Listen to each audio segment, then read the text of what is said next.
right, we're going to go ahead and get started. If you would, make your way to your seats if you have not done so yet. I'm Jonathan Crossley, Superintendent of Schools. I think at this point, most of everyone knows me. And I'm really glad to meet folks that I've never met before, but certainly know the legacy of who you are. I've heard wonderful stories. This has really been an interesting last 3 months. So, obviously this was scheduled over the ice storm. It didn't happen over the ice storm, so thank you for monitoring and adjusting your schedules. But we've been talking about the recipients tonight, their families, their accomplishments, their input inside of our school district, our community, not just for the last 2 months, 3 months, but for years. And so if you are at a table right now, this is specific, if you're at a table with a recipient or the honor name of a recipient, please look at everybody on the table and smile. Just smile. Just smile. We do a similar structure like this for the Educator Hall of Fame. We are going to do a similar structure to this for our Alumni Hall of Fame, which is just a list of heavy hitters. Guys, we want this to be a family affair, truly. So if you have tight shoulders, go ahead and take your shoulders down. In some ways, this is going to be a little bit of a family reunion. And so the order of events is going to be really simple. If you have an itinerary, go ahead and hold it up. If you have an itinerary, go ahead and hold it up. Hold it up. Let me see. Let me see it. All right. Very good. Thank you. The itinerary, even though Representative Henley does not believe I can keep a good itinerary, I can. I can do it. I promise I can do it. We're going to make this thing work in a timely fashion. So first things first, let's talk a little bit about the history. So the last time we had a formal induction like this was 1992, right? Unless I'm missing something. It was 1992. So for whatever reason, we had a hiatus where we just didn't keep that going in that way. And so now we're ready. We want to keep this going. And this class is really important. Because we had such a hiatus, we had 2-3 decades worth of individuals to think about. And this is real, which is why I think this is so magnificent. 3 decades worth of people, of student athletes, of Hope residents to think about, and the 9 that we have today were the ones that were selected. So I got Sam Bradford, Coach Bradford, wave at Sam, wave at Coach, he's in the back, wave at him. So Coach Bradford obviously was here in 1992, and I just put him on the spot a little bit a minute ago. Would you mind saying a word or two just about how important this is from your perspective as a longtime Hope resident and coach? Sure. I was born in Hope, so I learned a lot about the history of Hope High School and Muir High School once I arrived here. And athletics has always been a part of the Hope community. And we started the Hall of Fame, I guess it was in '92, and we put some really great people in the Hall of Fame. Not only were they good athletes, but they were good people. We put a lot of good people. And if you were one of those athletes that were good people, and you're not in there, that don't mean you won't get in there, all right? We're going to get around to you. Just couldn't put everybody in at once, all right? But I've been so impressed with the people that have come out of the Hope community that were athletes and that meant so much to this community and have done so much. And if you were one of those people, and we still have them coming. And if you were one that didn't get in this time, it's going to be the next time. You'll get in. All right? But athletes, we want to say thank you. And the Hall of Fame is something that we're going to continue for years to come. And the ones that are being inducted this year, thank you so very much. All right, clap it up for Coach. All right, a few housekeeping items. First of all, this wouldn't have happened without the selection committee. So if I call your name, would you mind standing up just briefly? So first we have Alame Flanori. All right, stay standing if you don't mind. Jimmy Courtney. Lakeisha Jones. Philip Turner. Sam Bradford again. And Steve Lance. Give these folks a round of applause for their work. So I got to be a fly on the wall as they were going through the applications and the nominations, and it's not just a word of mouth endeavor. There's some hard data that was pulled, newspaper clippings, all-state honoree notifications, and we were making sure we had all the things intact. They did hard work. In addition to that, if you are a Hope School board member, would you mind standing up? Clap it up for our Hope School Board. So I'll toot their horn as well. So over the last 2 years, we want to make sure we're recognizing folks in a consistent way. So at least 2 board members are serving on all of our recognition committees, and they're doing a great job recognizing our community. All right, if you are an administrator, would you mind standing up? Clap it up for Miss Dunham and Miss Wiley in the back. Thank you so much for your leadership. Dina Gilbert. Clap it up for Dina serving us in the back. I would be remiss if I didn't remind everyone to sign in. If you do not, we will have an auditing issue. We will not be able to pay for this student. So please make sure that you sign in. Next up is very simple. As I mentioned before, this is intended to be a family affair for your individual family, but also for the larger collective. So as we get started, we'll have opportunities to go through each individual honoree. And so this is the way we do it. So we'll have the honoree listed, some of their accomplishments. They'll come up, or their representative who's accepting an award for them will come up, say a few words if they would like to. And then my favorite part is anybody that wants to say a few words on their behalf, just to show them their flowers while they are still with us, or even their family is with us. I think that's very important, because in public it's so vitally important for everyone to know why these honorees are so special. Okay? All right, if you're ready, say I'm ready. If you're ready, say I'm ready. I'm ready. Chris Thomason, am I missing anything? Yes, I am, man. I knew it. As soon as I saw your face, I know I did. If you are a previous honoree of the Hope Athletic Hall of Fame, please stand up. If your name is on the back of this paper, stand up. I thought we had a couple. There we go. Say that. Clap it up for Jonathan. Just so you know, you are welcome to come back next year when we put this on again. All right. Without further ado, let's get this family reunion started. All right, first up we have Ronald Stewart. Clap it up for Mr. Stewart.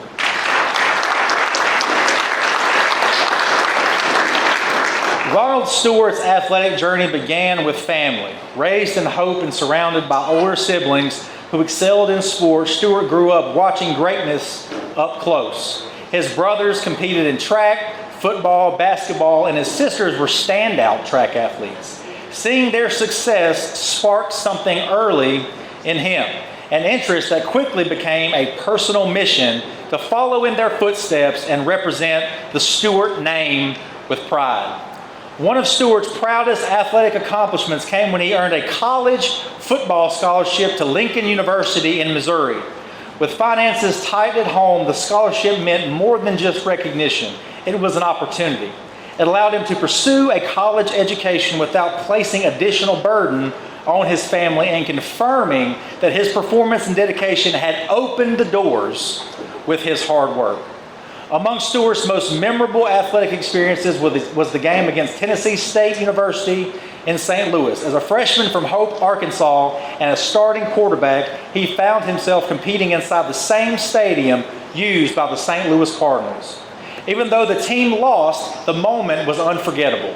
Stewart recalls looking around the stadium and realizing that he had reached a level he had never imagined possible, proving to himself that he could compete on the big stage. Stewart's athletic identity has always been rooted in more than just sports alone. He describes himself as both an athlete and a scholar, an honor roll student who earns scholarships on the academic side as well. For Stewart, athletics and academics work together to shape character, elevate discipline, and build confidence in life beyond the playing field. When describing his approach to competition, Stewart emphasizes preparation, teamwork, and respect. He believes sports builds character through commitment, training, discipline, and a willingness to support and honor the people who make that success possible. From teammates to teachers, everyone in between, the same mindset shaped the principles he later carried to his military service, eventually learning the rank of colonel. Above all, Stewart encourages student athletes to apply that same dedication they bring to sports to everyday life. Hard work, consistency, and learning to work with others that are key not only to academic or athletic achievement, but long-term academic success as well. When asked how he hopes to be remembered, Stewart's answer is centered on character as someone who cared about people, worked hard, and gave everything he had. A competitor in athletics and in life who never doubted he could succeed in the classroom and on the field. He is not with us physically. Rumor has it he is at the Super Bowl, so we will let that slide. But we have his nephew who is going to receive the award on his behalf. If you would go ahead and start coming down, sir, if you wouldn't mind. Give it up a big round of applause for Yerger High School graduate, Ronald Stewart.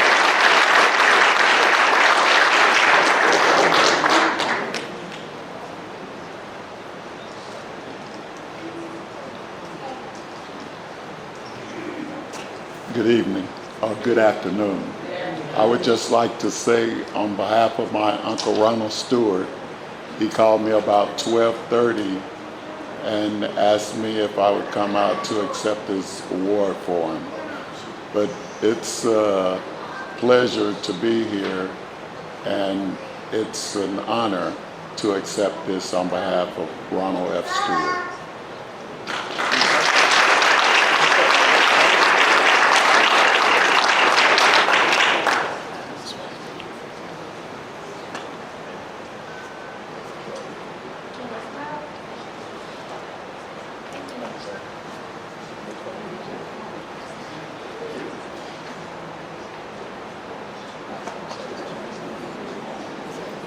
All right. Anyone on behalf of Ronald Stewart who would like to say a word or two?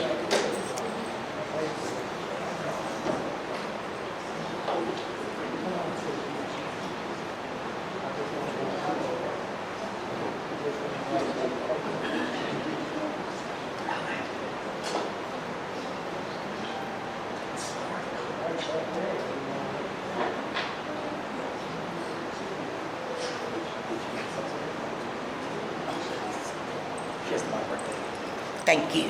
Thank you. I would just like to say, in honor of all the honorees this afternoon, Mr. Stewart, Colonel Stewart, was a 1966 graduate of Yerger High School. And he had several accomplishments that's in our museum, if anyone has not visited the Yerger Museum, Henry C. Yerger Museum. We are having open house on the 26th of this month, and you all are welcome to come and enjoy some of the things that we've done. We collaborated with Hope Public Schools, and the East Lab is our ambassadors. So I would just like to thank you all for, well, I submitted the name, and the committee unanimously voted for him. So I just want to thank you again for everyone and all the participants this afternoon. Thank you, thank you, thank you.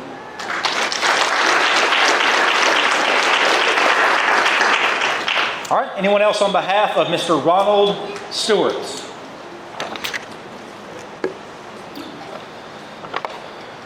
All right, here we go. Next up, Mr. D.D. Holyfield. Give it up for Mr. D.D. Holyfield.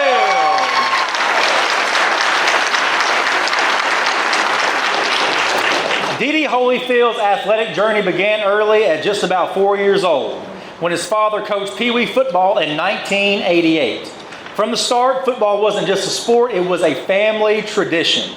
Guided by his father and his granddad, Holyfield grew up on Bobcat football, watching Friday night games and dreaming of wearing that Hope jersey. Even as a kid, he studied the athletes who came before him and learned what it meant to represent Hope with pride.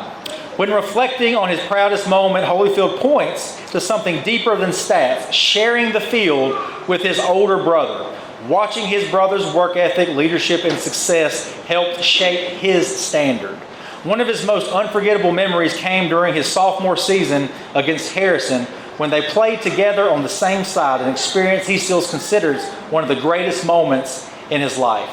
A defining moment came during Holyfield's junior year when Coach Turner was too sick to attend the game. I'm learning some things today. Instead of falling apart, the team stepped up. The players led themselves, coached each other, and held one another accountable. Proof that winning is built in discipline, leadership, and in brotherhood. Holyfield believes athletics is bigger than the scoreboard. He says Hope's children and community need each other. And when the city unites behind the program, Bobcat athletics can flourish again. He also speaks openly about the need for resources and the investment in the future of Hope athletics. His approach to the game was calm, focused, and prepared. Before kickoff, he listened to slow R&B to stay level-headed, then mentally broke down each play before running it. His mindset was simple. Every game is a big game, and big players rise in big moments. Holyfield challenges the next generation to never settle for good. Always chase greatness. Be coachable, stay hungry, and understand that effort is earned. On the field, Holyfield helped lead a dominant run with only 9 losses in 3 seasons. He rushed for 1,901 yards and 18 touchdowns. I mean, that's crazy. As a junior. Then scored 35 total touchdowns as a senior, 22 rushing, 3 receiving, and 1 return, driven by work ethic and competition. Holyfield hopes to be remembered as one of the great ones, not because he acted above others, but because he worked harder than anyone else. A leader who sharpened his teammates and lived by one principle: iron sharpens iron. Without further ado, D.D. Holyfield.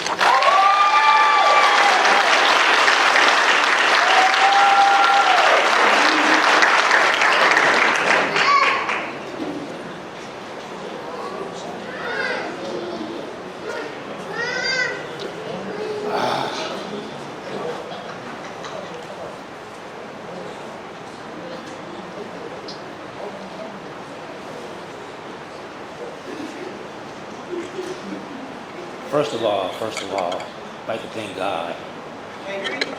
First of all, I'd like to thank God. This is a moment that I always dreamed of. Always walking in the gym, seeing other athletes before my time, and always saying I'm gonna work hard to get on that wall. It's not a lot need to be said. It's a lot of people to be think. A lot of coaches, a lot of the community, my dad for introducing me to the game, my brother for setting the trail before me, and most of all, my best friend CJ.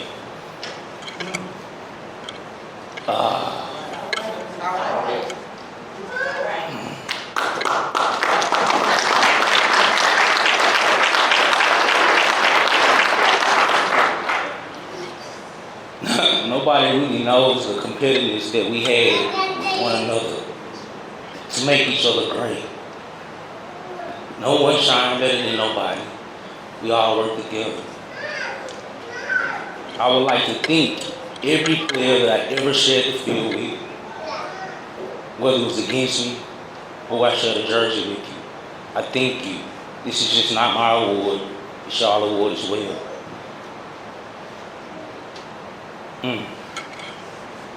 Excuse me. I'd just like to thank y'all. Thank you for this moment. Thank you.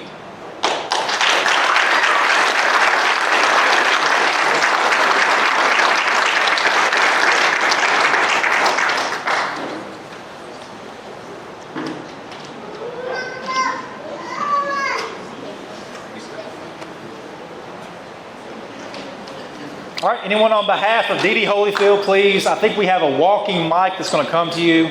Anybody on behalf of D.D. Holyfield?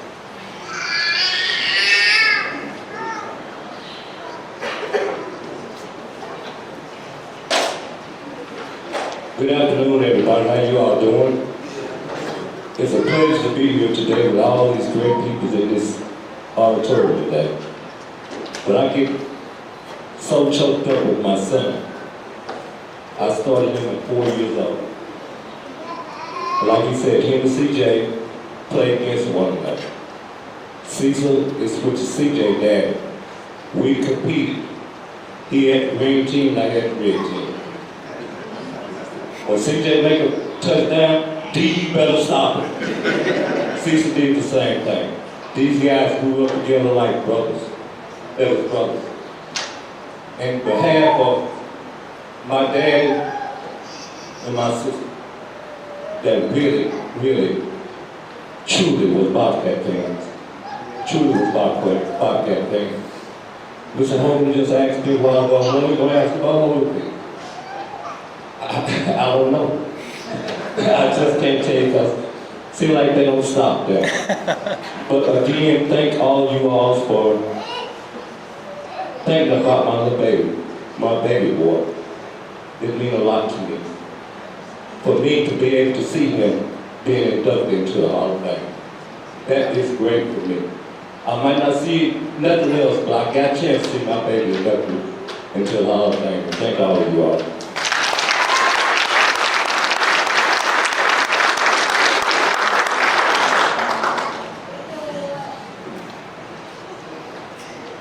Good afternoon, everyone. Well, I'm gonna make this as short as I can, straight to the point, because I too shared Dee, my son.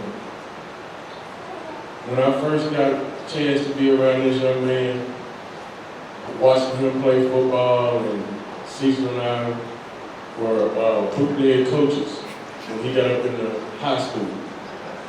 There wasn't a game that we would go from one end to the other. We were calling out plays from the sideline. And what joy did we have? But I think out of all the games that Dee played in, I think I only missed two. From one, I know it was the Harrison game. I'll never forget the Harrison game because I think Brother Randy and Brother Bubba was calling the game, and the coaches from Harrison was mad that he was 4th and 12, and they ran a sweep. And he got 15 yards and got the first down. It made Harrison so mad. I was so glad I didn't get to go there game. I was happy that the success that these young men, as well as the whole team and community, had. The only thing that I want to say to you, I'm proud of you. I love you with everything in you. Do not stop. Young children today can look up to you and everyone else in this room, and they can achieve what y'all just got. So keep God first, and like I said, I love you, okay? Never gonna change this. You will make it. But anyway, to everyone here today that's gonna receive this honor, congratulations, well deserved. For the parents and the friends and whoever else that supported each and every one of these young men and women and whoever else is in this, God bless you all. Thank you.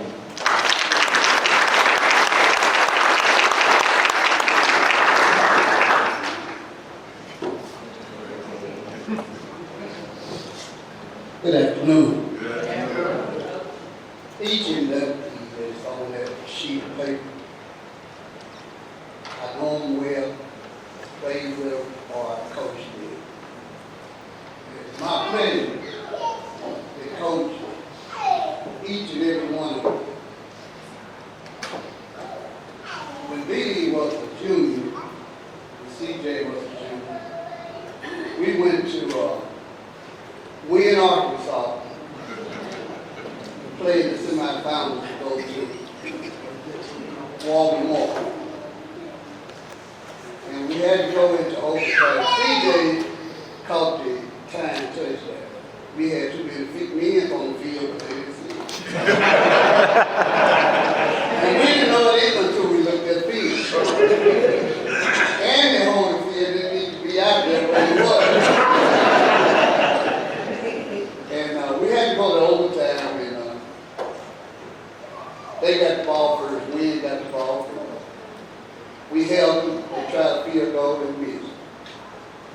And then we got the ball, they held us, so we had to try for a field goal. It was rain, it was wet, it was muddy, it was awful. But we were so fortunate to make our field goal.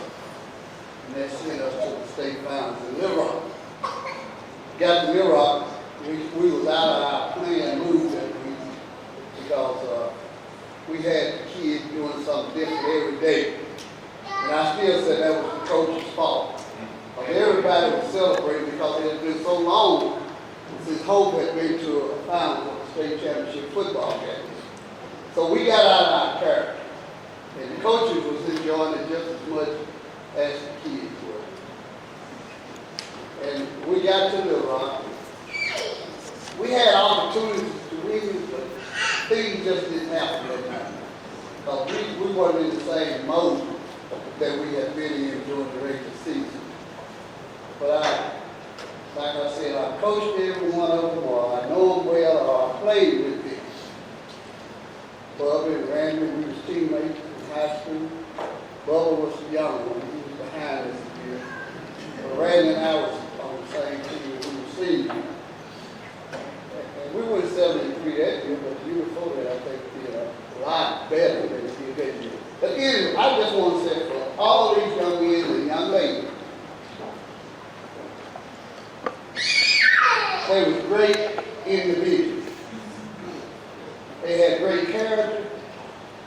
They worked hard at their craft. Didn't have to worry about them coming to practice because they'll be there before the coaches got on the field. But the day and time has changed so much. Kids are not as dedicated. When these young men were playing football, we had anywhere from 65 to 70 kids on the team. Now, it's hard for us to get 35 because they don't want to work. They're not coachable. So the coaches that are there now, they need your help,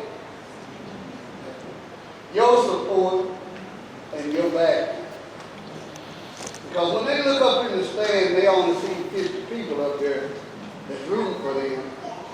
That's not a good sight to look at. But when these young men was playing, I don't care where we went, they were there. People were there. Winning brings people in. But in order to win, you gotta have numbers. And if you don't have numbers in the countries that we were in, you're not gonna be successful. When your kid is playing every down on both sides of the ball, in all phases of the kicking game, you're not gonna be successful. And that's just the truth. And if you know anything about the game, you should realize that. It's not because the coaches is not working as hard. It's just that they don't have what they need to be successful. So understand that. I can get up here and preach. I think now would be a good time to remind everybody, 2-minute limit. You got a 2-minute limit. 2 minutes. And I love you, Coach. You got 2-minute limit. 2-minute limit. You always sneak in before I get a chance to remind people of that. Before I sit down, all these young men, I'm gonna get up one time, and this is it. Okay. Because I knew all of them. I coached all of them. Even Jada over there, she was a great cheerleader. She just like one of my own. I met Jada when she was in the 5th grade. She started calling me Pawpaw. Before I know it, everybody at Barrow Hill was calling me Pawpaw. And that still goes on. But I just want to say it was my pleasure to have the opportunity to coach these young men that brought the communities together. They easy. They were not selfish players. They didn't want all the limelight. They just wanted to go out and compete and be successful. And during that time when we go out on that field, I just had the feeling that we were going to win.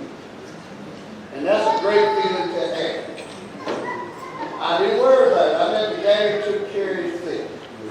All I did was call plays. And they executed. Now, there were some times. At halftime, we go inside that locker room. It might not have been as pleasant as they would like to have been. But when we came back out the second half, we saw a different team on the field. I didn't do nothing drastic, I don't think.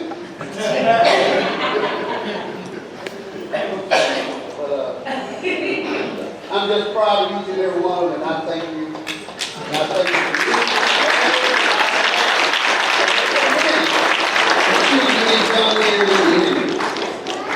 Thank you, Coach. Anybody else on behalf of D.D. Holyfield? Just a simple amount, a 2 minute limit. 2 minute limit. We'll do a 2 minute limit. Thank you, Coach. Anybody else? All right. Next up, we have Miss Jamie Godwin. Clap it up for Miss Jamie Godwin.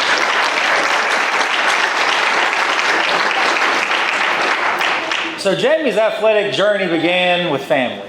Her father served as the Hope High School softball coach, and she spent countless hours around the game, traveling to practices and games and learning the sport in her own backyard. From a young age, she worked on her pitching by throwing to her dad and quickly transitioned into competitive travel softball. She also spent significant time on the golf course and competed in tournaments at the Hope Country Club. Building her ability as a multi-sport athlete, her family's influence ran deep.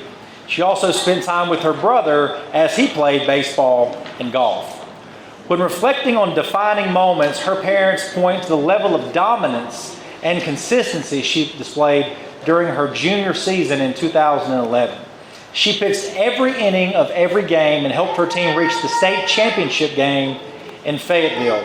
In another memorable stretch of competition, Jamie played in a Florida tournament where her team lost their first game, battled back through the loser's bracket, and won the whole tournament.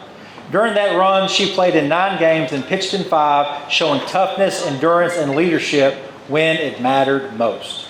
Jamie's impact went beyond performance. She displayed tremendous discipline and hard work, always prompt to practice, steady in her effort, and strong under pressure. Her focus and ability to handle stress inspired her teammates, and she carried herself in a way that made the younger athletes want to follow her example.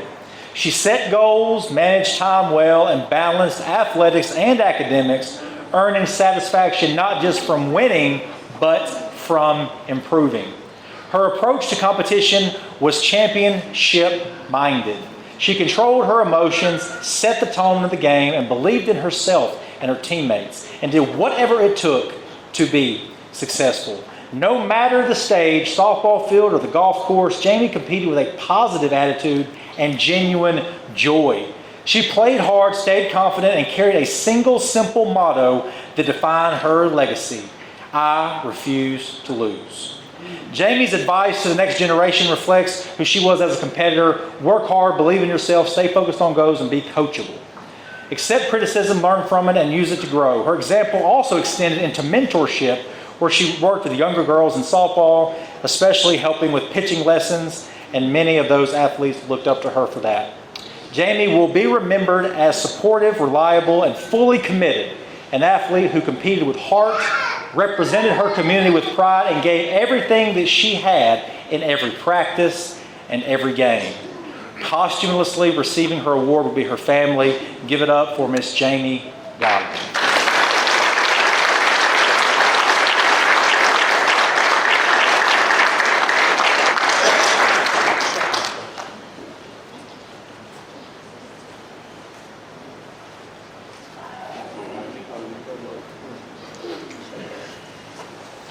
Good afternoon.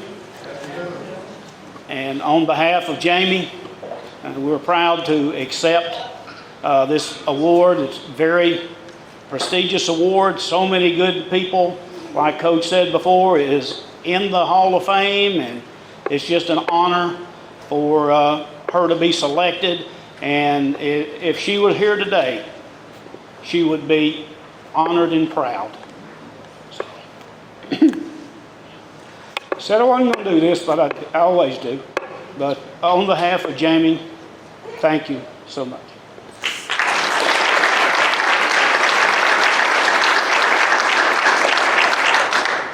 I just want to thank y'all. Jamie Lynn would be thrilled to death today to accept this. So thank y'all very much.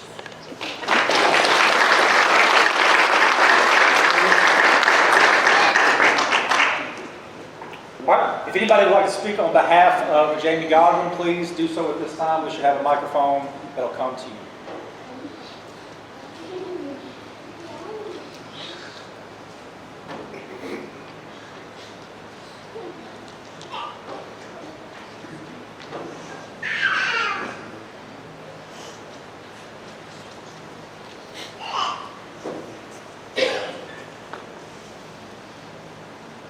All right, anybody on behalf of Jamie Godwin?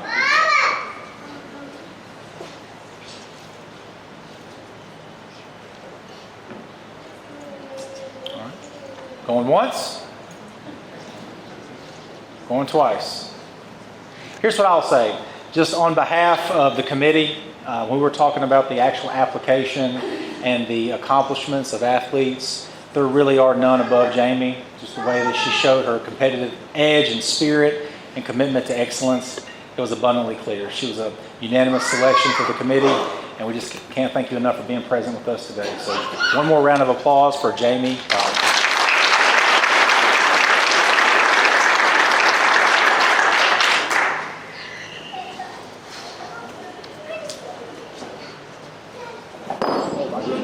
Oh my goodness, I'm sorry. Fumble, yeah. Got to wrap up.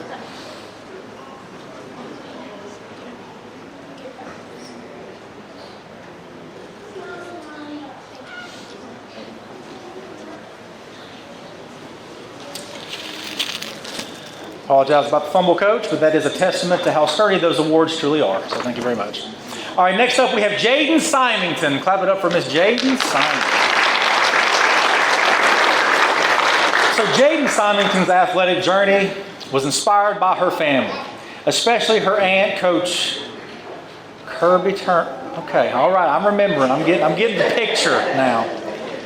Whose cheerleading background introduced Jaden to athletics. From an early age, Kirby influenced her to love competition while also coaching her, pushing her, I believe that part, and helping her build that discipline needed as a foundation for success. When asked what she was most proud of, Jaden points to perseverance. Her career was defined not only by talent, but by pushing through injuries, her own and her team's, while continuing to show up, train, and compete at the very highest level. That dedication paid off. The work ethic she developed in high school carried her into Division I competition, where she placed in the winner's circle at the NCAA Nationals twice. One of her most unforgettable memories is the 2017 basketball, where they competed for a conference championship run. Jaden recalls the excitement of traveling to Pine Bluff, cheering with teammates, and being part of the moment as the boys' team won the championship. It wasn't just a win, it was a shared experience filled with energy and unity and joy that reminded her why she loved being a part of something bigger than herself. Jaden's values are rooted in discipline and attention to detail. She believes that every little thing matters. Being on time, giving full effort, and staying consistent in the small moments that lead to big success. Her competitive mindset matched her standards. She wanted to be the best and hated losing. She approached practices and games determined to do her part, carry her weight, and help the team succeed. To today's student athletes, Jaden stressed that what happens off the court matters as much as what happens in games. She encourages students to show up for class, training, extracurriculars, and even the practices that they don't like attending, because winning requires behind-the-scenes work. For her legacy, Jaden hopes to be remembered not just as an athletic success, but for impact. Someone who was selfless, who uplifted others, elevated the school, and always wanted the best for her teammates. All-American, Miss Jaden Symington.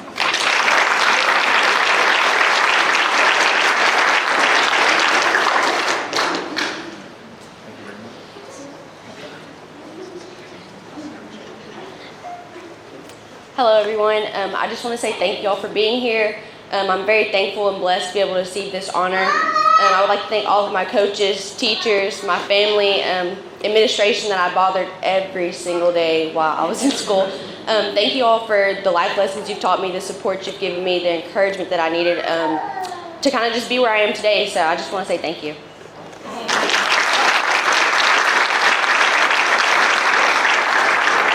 All right, anybody on behalf of Jaden Symington as we get these pictures taken? Jaden Symington. Hold this tight.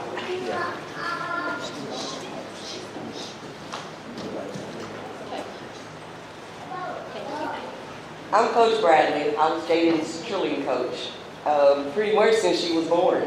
I bought her first cheerleading suit and she couldn't even stand up. But she was one that we still talk about now.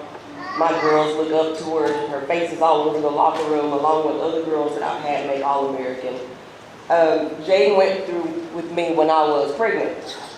And one of my favorite memories was that they remind me of is when they got in trouble and I had to take them to the football field for them to run. And then after they ran their lap, they weren't walking fast enough, so I went to the door and closed the door and it locked. And I got mad because I had to turn around and open the door for them. She blamed it on me, but it was their fault because they were walking slow. And then when they talk about her injuries, this might be the funniest one. She dislocated her shoulder. We were practicing our competition routine. She dislocated her shoulder. She's on the floor.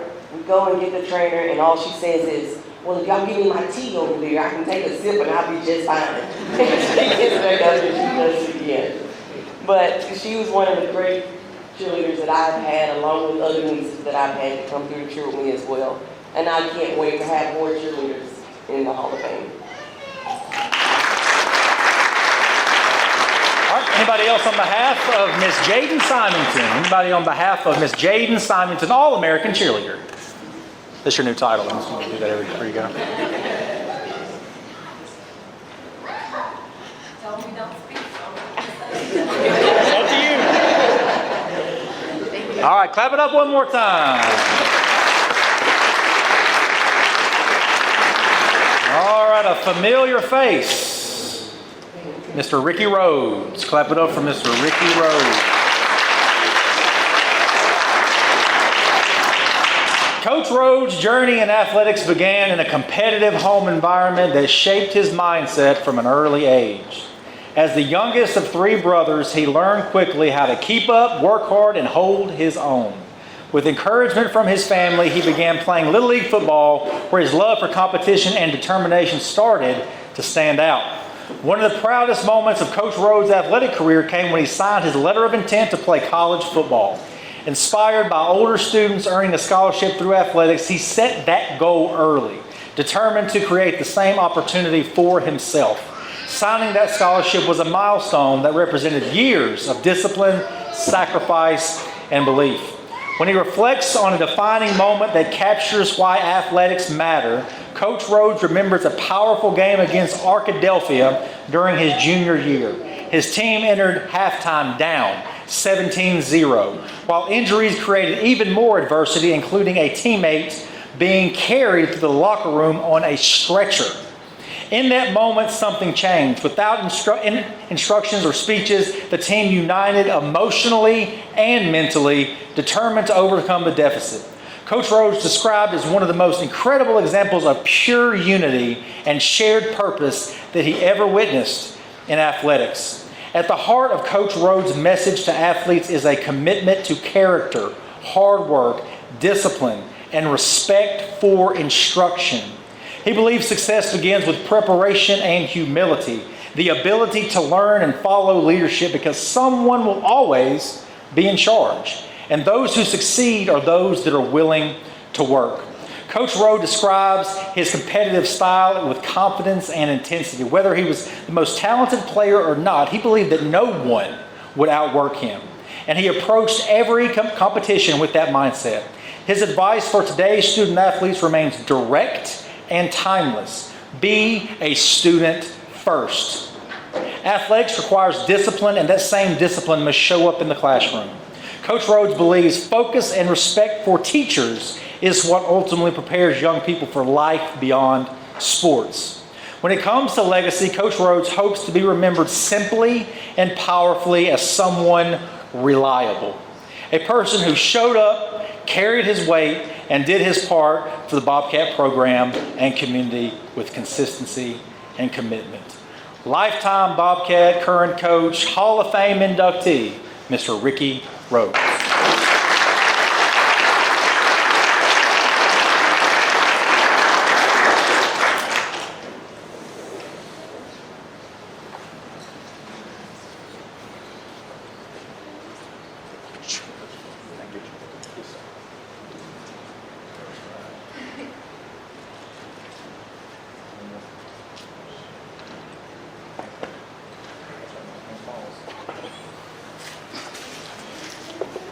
Well, I'd like to thank God for giving me this opportunity. I'd like to thank those that nominated me. I'd like to thank the committee for selecting me. And I'd like to thank my family. Like he said, it was a humble beginning. And I'd like to thank my brothers especially because my parents wasn't sure about me playing sports at all. We stayed on a farm outside town and there was a lot of work to be done. But because of them willing to take up my chores, I was able to play. So I thank them first. And then I'd like to thank a lot of you here that said encouraging words along the way and just kind of pushed me a little bit harder and a little bit farther. I thank you. I'd like to thank my beginning coaches, Coach Ronnie Brown, Wesley Huddleston, and Kenneth Muldrew, because they set the tone for who I would be in the 7th and 8th grade. I'd like to thank my teammates, and I got one here today, Mr. Peaches Holyfield. Together, we had a great team, had a great time, great teams. And then I'd like to thank, going into high school, the staff of Coach Rock Hudson, and got Coach Turner here today. I always called him my personal coach because he coached me at tight end and I was a kicker. So, and again, above all things, I thank God for this opportunity. Thank you.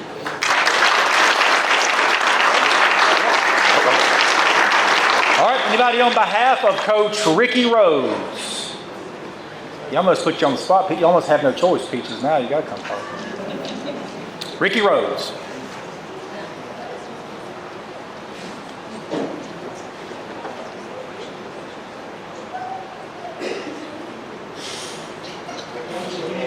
Congratulations to all of the inductees on today. Just recalling what Ricky was saying, when we spent all together, it taught us a lesson, produced a wrong. We all came together, made us a much better football team. And like Ricky said, it started with, it's much for Coach Brown, Coach Ellison, Coach Muldrew, Coach Hudson, Coach Turner, and we forgot one, Ricky. The legend, Sam Bradford. But once again, congratulations to all of the inductees tonight. All right. Thank you, Mr. Holyfield. Anybody else on behalf of Mr. Ricky Rhodes? Oh, got over here.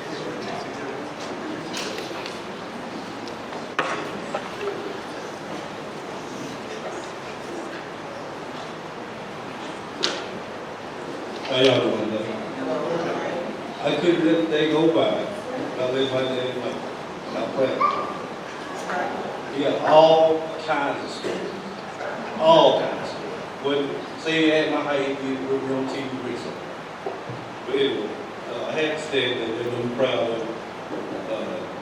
He was always hard on his cousin, putting all into my life, football, baseball, basketball.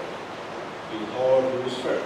So all of the games, he always showed up, said in his speech, he wanted to be remembered as a guy that showed up and done the work.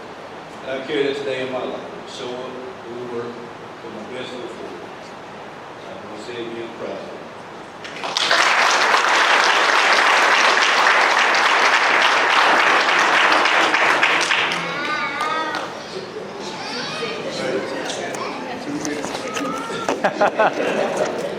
Good evening. I would like to say to my little brother, which is my big brother, who's much older than I am. He's only 10 months under me. We grew up in a family where mom and dad did not play.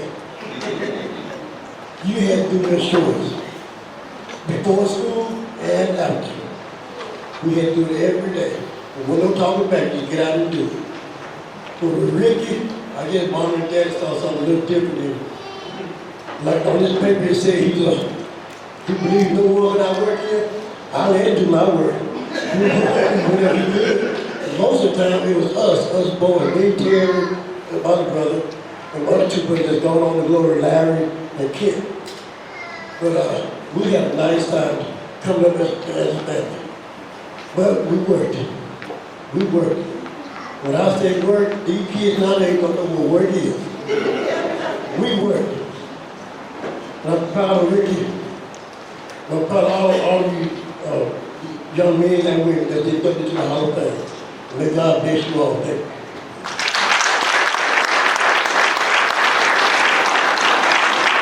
I feel like the modern student is getting thrown under the bus a little bit here today. I just want you to see who's taking pictures and carrying around the microphone. If you're a student in Hope Public Schools, go ahead and wave like this. Let's clap it up for our modern students.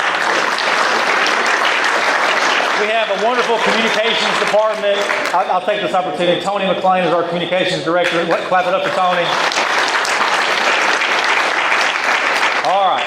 Anybody else on behalf of Mr. Ricky Rhodes? Going once. Okay, here we go. When Coach Rhodes first came to Hope to coach, we was the first team that he coached in 9th grade. And we finished 19-4. So everything that Coach Rhodes just said and spoke about was true on hard work. Like, he made us do that. So I thank you for that, Coach Rhodes. I like to give people their flowers while I can. Thank you for that. Appreciate it.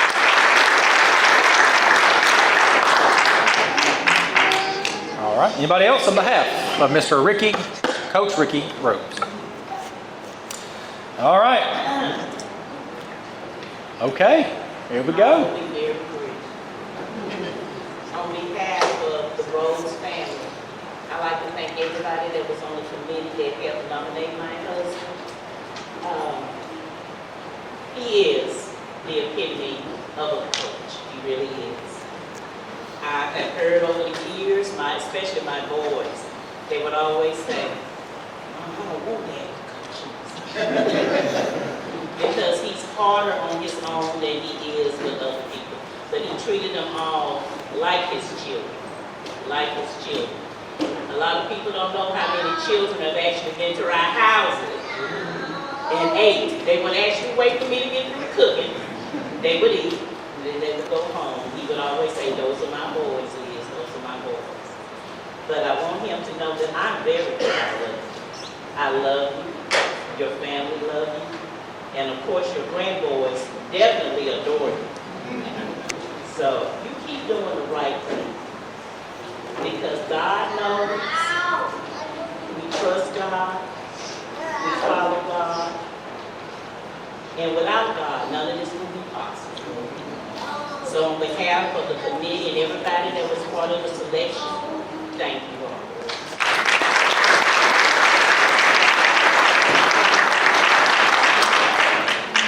All right, going once. Going twice. All right, next up, we have Mr. C.J. Ellis.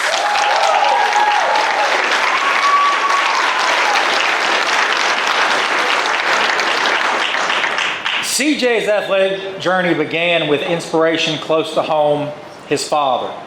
Watching his dad compete in sports, CJ developed a love for football early, and by age 5, he was already on the field.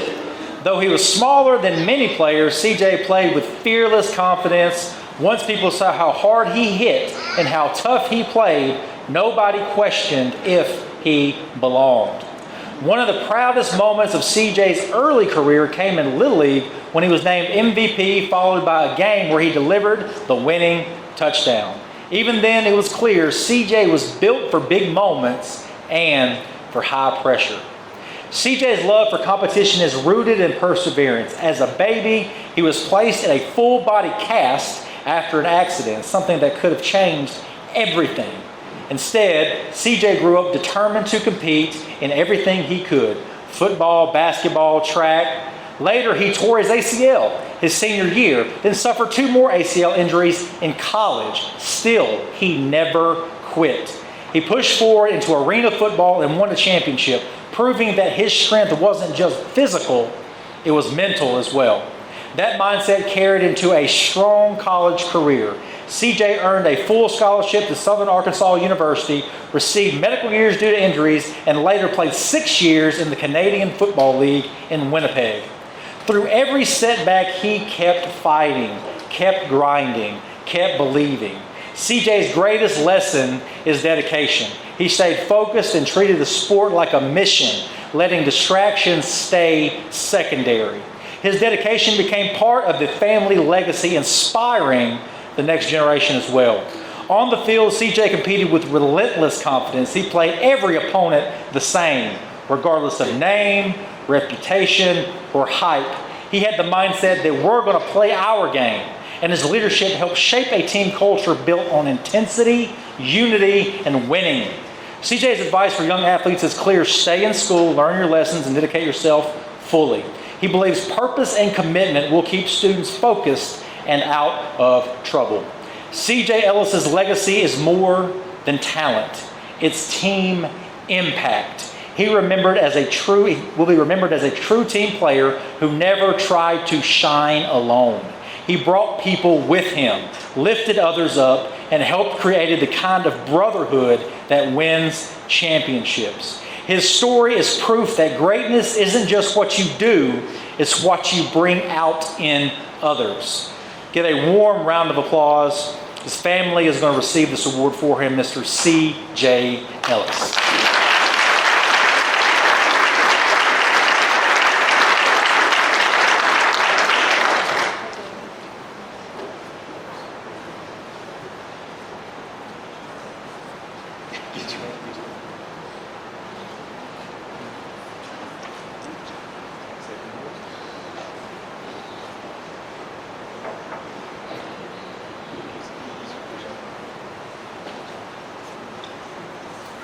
How's everybody doing? I'm glad to be here. This is a great moment for me, a special moment for me, and to be able to receive this reward for CJ. You know, I wish 1,000 times that he was here to receive it himself. But he is here. He's here with me. You know, and I was listening at Dee, and when you mention football, and you say CJ, if you don't say Dee, you ain't talking about football. Because them two guys was great together. They was a mixture that you just don't mix up. They was a mixture, even though they come up in competition, but when they come together, things happen. I remember we watched Dee, we played against in Ashdown. And Ashdown had this he was a linebacker. Oh, he was top of the line linebacker. Well, Dee come through that hole, and I looked at him come through that hole, and he disappeared. I ain't know where he went. They took him off the field. Dee didn't never stay out the game, nothing but one play. He come back in, and they hand the ball again, and he runs 78 yards, I believe it was, 68 yards for a touchdown. Once he hit that sideline, y'all can hang your hat. But I you know, they was a great combination together. My son he just excited me. If you had the football in your hand, you look for number 22. Because if you didn't look for number 22, when you heard it, somebody would have to tell you about it. But I thank God that God put that kind of competition in him. He never did look at his teammates. If them guys could bring that team that they had them 2 years that they was great at Hope, man, that was the greatest football team I ever seen before in my life in high school. Them boys played some football. I mean, when you mention Hope High, first thing they say, you talking about Dee Hopefield and C.J. Ellis? But you know, they carried the name, but everybody was represented. Cause I can call some more names that played with them boys. Them boys right there, they would make you sick to hit so hard. But you know, I thank God that God kept, you know, even though CJ was taken away from us early, but I thank God that God allowed him to be there with us. And he left a scripture, the son he wrote, and CJ used to quote this scripture all the time, that Jesus was the strength, was the light of his life. And the strength, he said, he's the light of my salvation. Whom shall I fear? He's the strength of my life, and whom shall I be afraid? And I keep that with me. I ain't got no reason to fear because God kept him and he keeping me right now. I went through some things in my life, but I thank God that He allowed me to be here at 67 years old. I thank God that He let me have health and strength, and as God was with Him, He's with me. He left me with 2 grandsons. The oldest boy not here, but his baby boy is here with us today. Stand up. That's CJ's baby boy.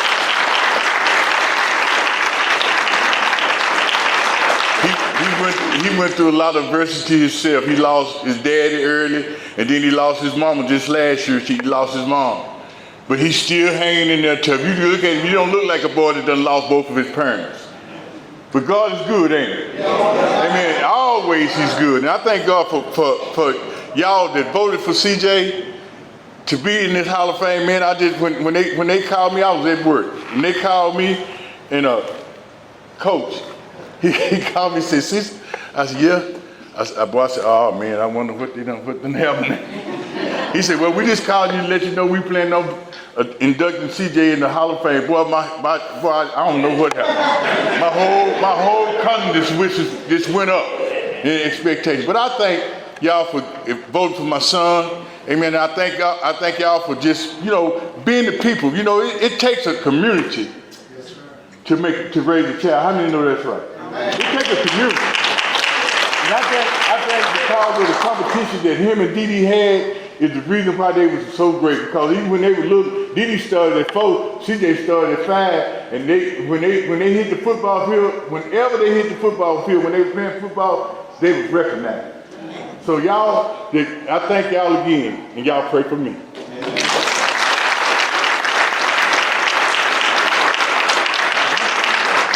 Thank you, sir.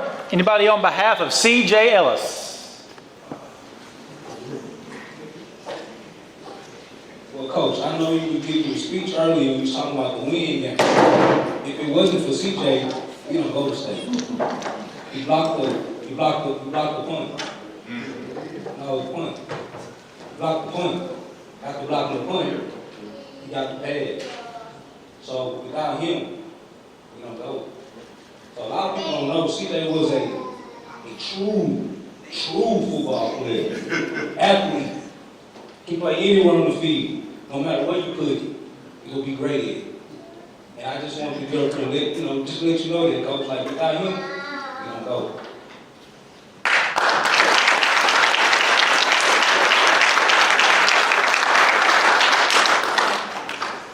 Anybody else on behalf of Mr. C.J. Ellis?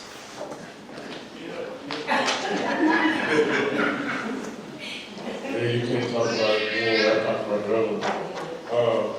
I just remember when they were playing ball, and like I said, he was saying that CJ couldn't get anywhere, he would play. But I just remember when I was a kid, he was on punt return. And CJ had told me, he said, because like I said, we shared that same season, he would call me there or whatever. So I was like, CJ, what you doing here? He said, the next person that comes down this field, he said, I'm going to line him up. I said, okay. I said, I want to see this. But anyway, during the game or whatever, and I forgot who it was they were playing, but when they played the ball out, CJ was just easing down the sideline. The other guy never saw him.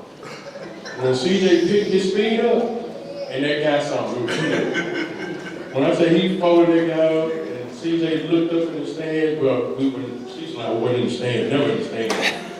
We on that sideline. He was just so happy, and I was so happy for him. But I can tell you, that was an awesome young man. Awesome young man. And whenever I saw that 22, it was something. Now, if you ever saw the number 22 when he was running from behind, and you just see the number shaking like that, see C.J. Ellis run with that number 22. That's the best number I've ever seen come out of Hope High School. I've seen quite a few people wore that number. But when CJ wore that number, I'm telling you some things are going to happen.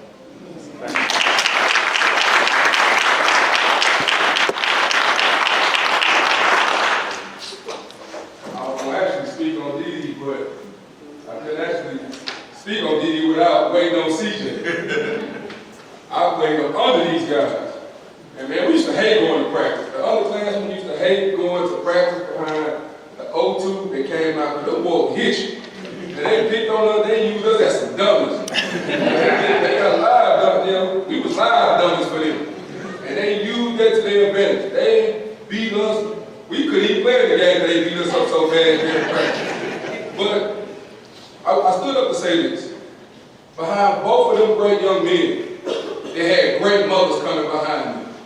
CJ introduced me to his mother, Miss Trina, and Dee introduced me to his mother, Sharon. And that's the greatest thing that either one of them could have ever did, was introduce me to their mothers. That let me know, as a young man as myself coming up with a single mother, that mothers raise great men. All right. I'm gonna say this again. Mothers raise great men. Dee talk a lot, like every other phone, and I'm getting right for this is it. Dee live football. Dee said the game is not just on the field, it's off the field. You always trying to have somebody to guard you, stop you from making a touchdown. Everybody know in life, we always want to score a touchdown. We always want to do something great for ourselves, do something great for our family, and do something great for our community. And oftentimes, we always have someone or something to defend us. So all the time, everybody in this building plays football. Whether you know it or not, you got your family cheering for you. You got the community cheering for you. But it's always somebody trying to defend you from getting that touchdown. So I want to tell y'all like this up on the day. Stay in the game. Keep fighting hard, working hard. And I'm always going to tell you, you're going to always have somebody there to defend you. But you always got God. To always look after you. God is the coach of all of us. He tells us how to win these big games. He teaches us all how to get through these big games. He always has a play for us, lined out for us to get past our defenders. That's all I got to say.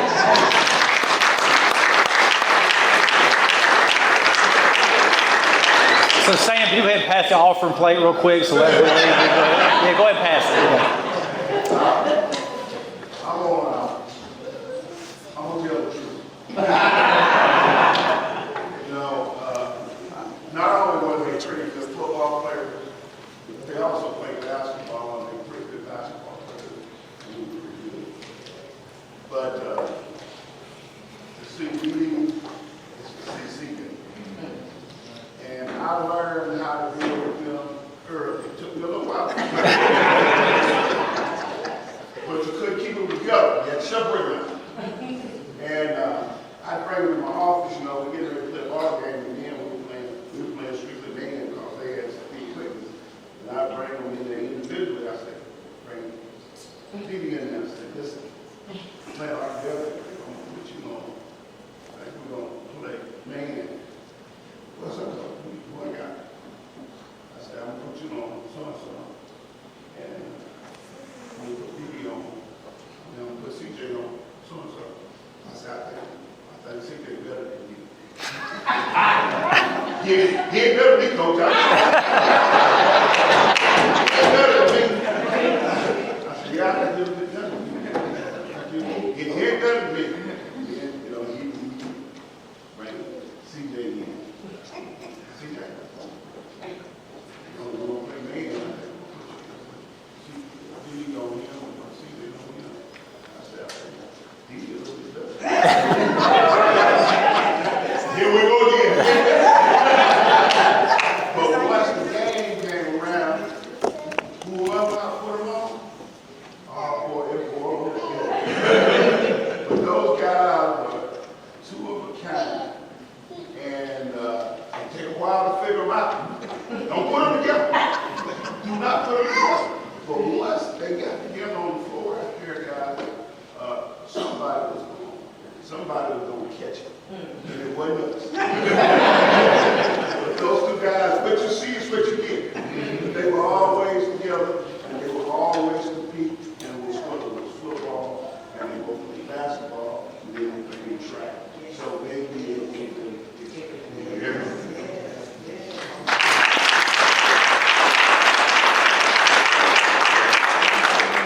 Just briefly, Jaden told me that I couldn't speak. CJ, I couldn't tell me that I couldn't speak. But I just wanted to say that CJ was a great athlete. I met him in high school when he was in high school, and he became a part of our family.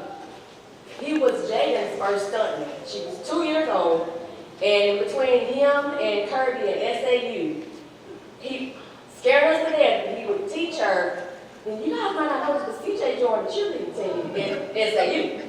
Okay, yeah. Are you telling it now? Yeah. Okay, so cheer the sport, right? Okay. But anyway, CJ was great. He was a great athlete, very determined. In his adult life, he tore his ACL at one point in time, and he was at Mama's, and we was nursing him back to health, and he would slide around the den in the computer chair. And one day we just heard a holler. And we ran up there, and his feet was up in the air, he had flipped back. But I can say, I'm gonna say this quickly, you know he loved you. Okay, the last thing CJ asked me to do was make a cake for his son, and I couldn't do it. I was booked.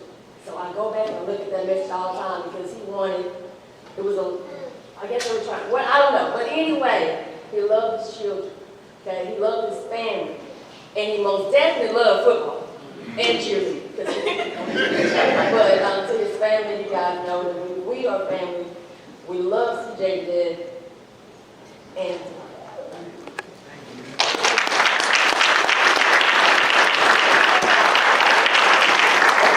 Anybody else on behalf of C.J. Ellis? I don't need a mic. You sure don't. Yep. But there's no way in the world I can be in here and not say anything about C.J. Ellis. C.J. Ellis was not just y'all's friend, but he was my brother, not by blood, but by choice. I have been knowing C.J. my entire life. We actually grew up together. Our foundation is the same. And all the things that you saw on the field about C.J. Ellis was from that foundation. He was taught that was put in him from his mama, from his daddy, from the leaders of our church and all the things. But what I love about CJ, and as you said, you can't mention CJ name without mentioning DB name. That's why I stand up when it's your time. I was going to say something, but those two were two peas in a pod, and they would target me because my mom would dress me in these ruffled dresses. And I would have socks on this big around my leg and petticoats and all the things and all the bows and stuff in my hair. And CJ was like, you act like I can't touch you. He always wanted to, he had a thing about ears. And see, he had a thing about ears. And so it would be so aggravating because he was always, if he was any close to you, he was always messing with your ear. And so he would always get mad because I would always want him off of me. He's like, you act like I ain't won't let me touch you. Like she dressed you like that to touch you. But what I love about him, you got the same CJ at any time. I'm talking about, I don't care what time of day it was, I don't care what was going on. And I love that about genuine people. When you can be the same no matter what, I don't care if everybody's shouting your name or they're not shouting your name. CJ and Dee were the epitome of, and you still are the epitome of, somebody that these kids and all of us can look up to because you didn't just show it on the field. And sometimes we get in that one dimension thing, right? The only football is the thing, but the thing is leadership is not just on football field. All right. And I can say that y'all showed that off the field just as much as you showed on the field. And so Hall of Fame is just a drop in the bucket. You already know how I go, what I'm going to say, but that's just a drop in the bucket. But I'm glad that you were able to see that. I believe that my brother's seeing that as well because he already knew this is what his family, he always told me, CJ, you good, everybody say you good. But leadership is more so off the field than it is on the field. And I appreciate both of y'all for leading and showing us off the field just as much as you did on the field.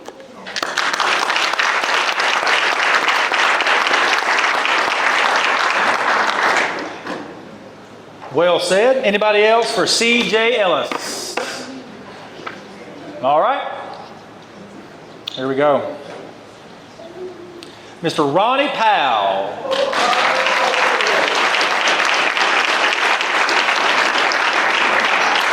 Ronnie Powell's athletic journey began because of friendship and opportunity. Two close friends, Demetrius Sermons and William McKinley, came to his house and convinced his parents to let him play Pee Wee football. At first, the answer was no, but his mom agreed to help with chores in exchange for him being able to play. That moment opened the door to a lifelong love for competition and set Ronnie on the path for excellence. When Powell thinks about the moment that makes him most proud, his answer goes beyond personal awards. He points to the bond of his teammates, how they stayed together through the years, learned to depend on each other, and build real team unity. In his view, that brotherhood is what creates lasting success and separates strong programs from inconsistent ones. One of his most memorable experiences came under the leadership of Coach Johnny Turner, his defensive backs coach. Ronnie recalls a game against Little Rock Hall when he told Coach Turner that his brother couldn't guard a receiver who was simply just too big. Coach Turner responded directly. It was Ronnie's defense and it was his job to handle it. From that point on, Powell approached competition like a chess match, mental, personal, and intense. He lived for the challenge of shutting opponents down, knowing that even though 11 players were on the field, the moment could still come down to one-on-one willpower. The values Ronnie took from sports shaped his life. Athletics taught him how to be a better person, how to trust others, and how to understand that no one succeeds alone. He believes greatness requires dependence, learning to rely on and believe in the people beside you. Powell describes his playing style simply, hard and fast. He believed you had to step onto the field. He convinced you you were the best at your position, and when opponents made mistakes, you had to capitalize. His advice for today's student athlete is short but powerful: be coachable.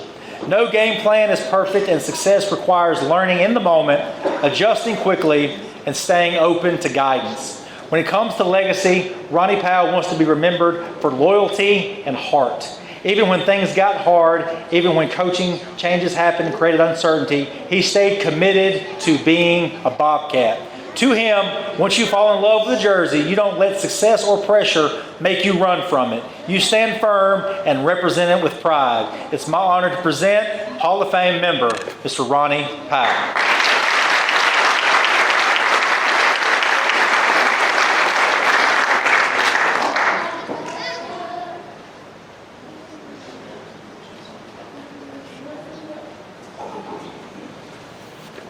It's truly an honor to be here. Thank everybody for being here and the committee for voting me in.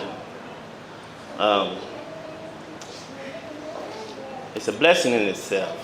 And I grew up during a time where I leaned on community. I see a bunch of families here that helped me along my way.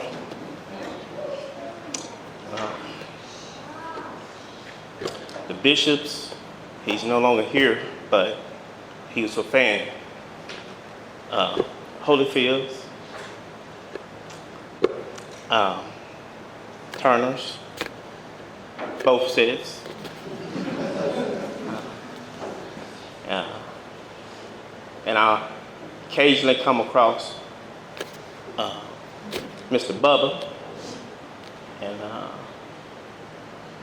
I can truly say the community of hope has guided me in a way that, I tell you, when I had a chance to leave Hope, you'd be surprised how many Bobcats I saw along my journey. From Europe to professional football. They asked me a question. I've always referred back to where I come from. You know, I try to be a positive role model for my boys. And stay strong. I'm truly blessed because a lot of people can say they have one or two friends. I got more than I can count. But thank y'all. And my favorite fan, my best friend, she's no longer here to see me accept this award. But This is truly a moment for her. Thank y'all.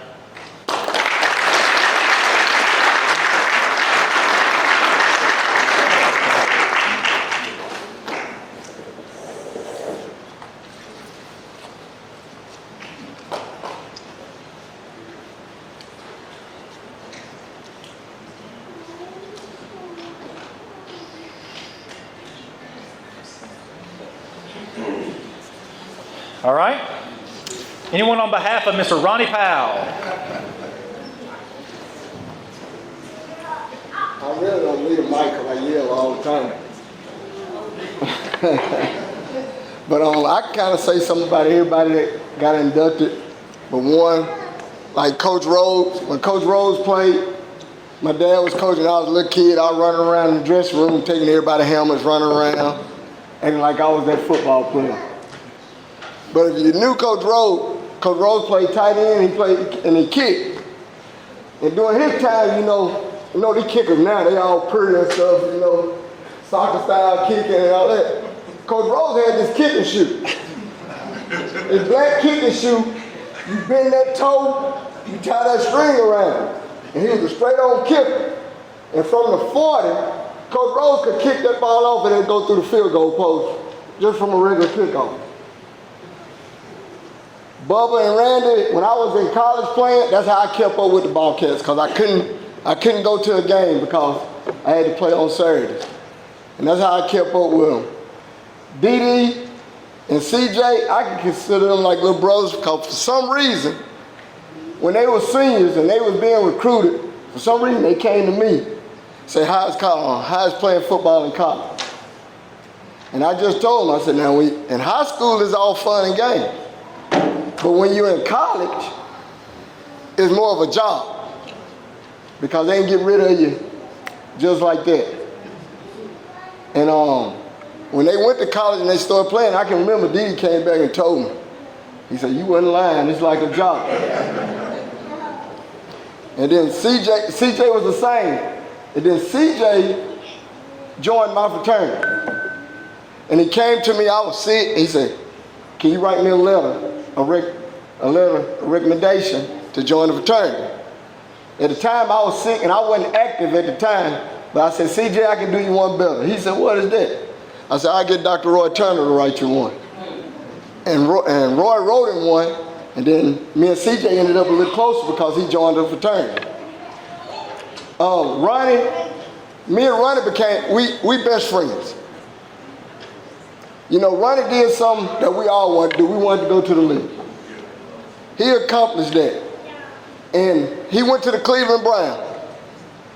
Me and another good friend of mine, O.C. Wyatt, who was a senior, we flew to Cleveland to watch him play. But at the time, he was injured. He had messed up a hamstring. That was my first time flying. And we flew into Cleveland. I'm sleeping, I done woke up. Pilot got on there and said, we can't land right now. So we just making sure because of all the snow. I said, well, my first time flying, I'm fit to go down. So Ronnie, he's there at the airport, he picks us up. We go to his place. So the next morning, Ronnie said, I gotta get up, and I gotta go to the facility, and we're gonna eat breakfast. So I said, Ronnie, wake us up before we can go with you, before we can meet the other stars. We wake up, Ronnie gone. He come back, I said, Ronnie, why you didn't wake us up? Man, y'all needed to get some rest. So, in Cleveland, it's cold. The stadium is about Lake Erie. We can buy all these clothes to stay warm, and boy, that wind was biting. After the game, I told Ronnie, I said, Ronnie, I love you, but if you ever want me to come watch you play again, you better get traded. That's how cold it was. And ever since, me and Ronnie we started out as good friends, but one reason we probably became, I was dating his sister at the time in high school. But nothing changed. Like I said, we best friends. He's retired. All he do is fish and hunt. So He always asked me, when you gonna get out in the boat with me? I said, Ronnie, on that little boat, I'm not getting out there with you. When you get that big one, I'll get out there with you. But I said, as long as you catching it and you fillet it, you just call me and I'll come get some. But congratulations to all of you. Welcome to the Hall of Fame family, because I was the last class that got inducted into it. And I'm glad they started this back. But like I said, once again, and Jay, I remember Jay coming through Yerga. If you got any kids and grandkids, they call me the messy coach because I know everybody's business.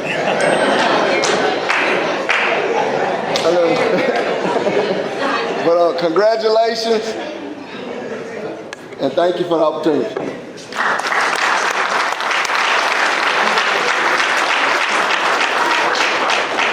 Anybody else on behalf of Ronnie Powell?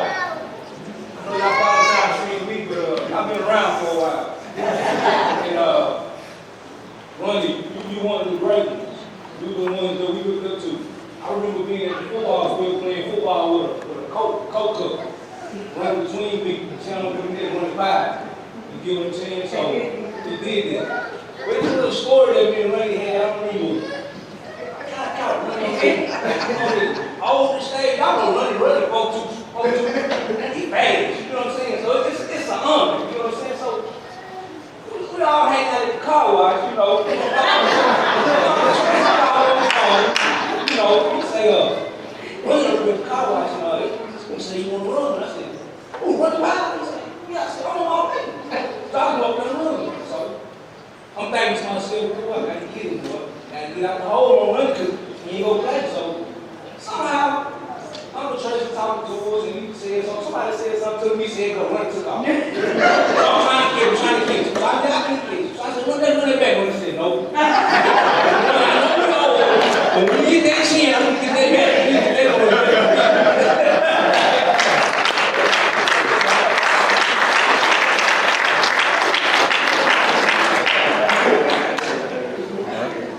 I think everybody can hear me from here. I have to speak on behalf of a friend. Ronnie was a friend to me back in school. Ronnie's still been a friend to me since we've gotten older, got kids. He set an example for a lot of children as well as us parents.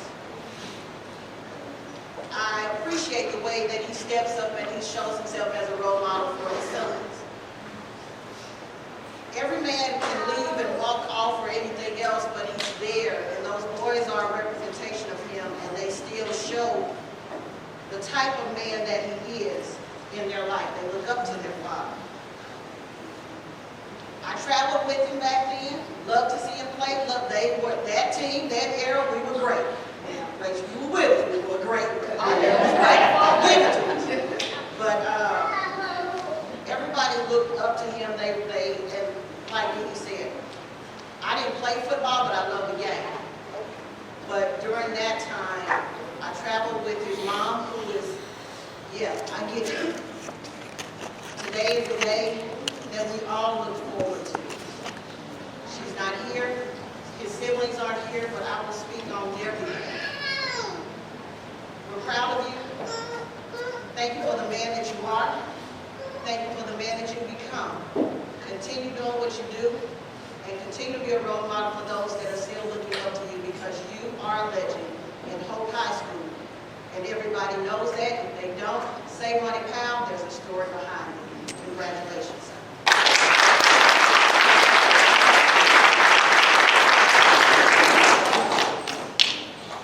Dr. Crossley, I'd just like to speak on behalf of the community. Ms. Powell's doing our time. And someone mentioned a while ago that it takes a village to raise a child. So on behalf of my husband, Toad's BBQ and Arcade, we opened the arcade that was a safe haven for all the children that came up at that time. We took care of them. We fed those that didn't have money. We fed them, still feed them. Matter of fact, my husband is grilling right now, so anybody want to stop by, that was our philosophy. But I just want to speak on that. Mr. Powell was doing that era. We opened up in 1984. We closed the doors in 1995. But we still serve the community. Matter of fact, my husband came on as back there in that time, what did they call it, ISS, in-school suspension. And kids would get in trouble in class, so they could go to his class and ride the bus. And I had one of the parents to tell me, would you tell Toad to not let Jonathan in his class? That was little Jonathan Benton.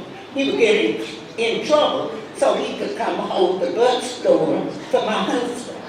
But like I said, our children was in the band and everything, and we loved it. Wherever they traveled, I traveled. Oldest daughter graduated in 1986. She is a staff nurse at Presbyterian Baptist Church in Dallas, Texas. So on behalf of the community, I just want to thank you all, because we did, at that time, we was hope. And we tried our best to make hope the best. But we were safe haven for any child that needed safe. You didn't worry about it, because once they hit the railroad track, they were coming from the south to the north to Toad's Barbecue and Arcade.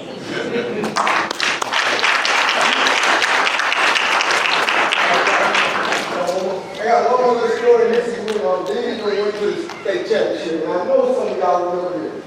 It was raining, it was muddy, and Hope won that ball game. Everybody out in the field jumped up and down hollering, and Cecil had on some white blue jeans and a black coat, and he was the only one that didn't get muddy.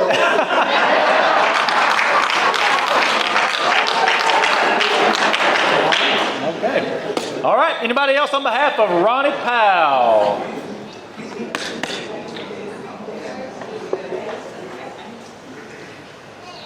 Everybody doing good. That's a great man.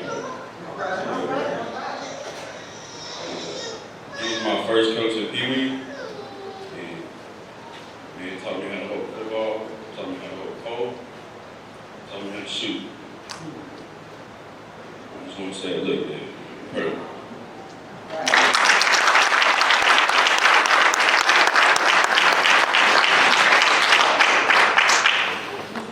Going once. Going twice. All right. Next up, we have Mr. Bubba Powers.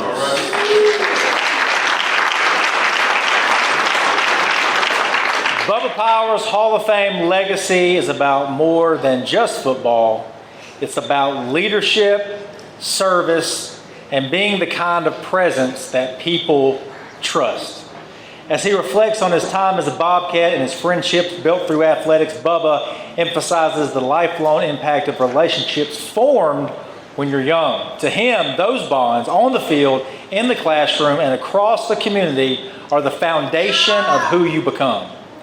Bubba speaks proudly of being inducted alongside Randy Wright, a teammate and a friend he deeply respects. He remembers Randy as tough and reliable, even as a smaller lineman in an area when every snap was taken under center.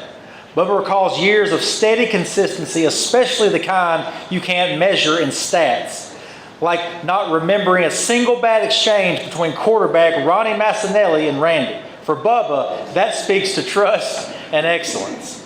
But Bubba's story also reflects who you become even beyond athletics. He believes giving back to the community matters, and he wants the public to remember not only what he did as an athlete, but how he showed up for others afterward. He shared a moment that captured that legacy, stepping in to stop a fight in front of Randy's office, only to hear someone say, "Mama, it's okay, Bubba Powers is here." For him, that moment says it all. He wants to be remembered as a man who helps, whether you know him or not. Bubba Powers will be remembered as a Bobcat whose strength extended beyond the game, a leader, a friend, a steady presence in the Hope community, someone who showed up when it mattered. Former State House of Representatives member, current school board member, and the list goes on and on, the distinguished Mr. Bubba Powers.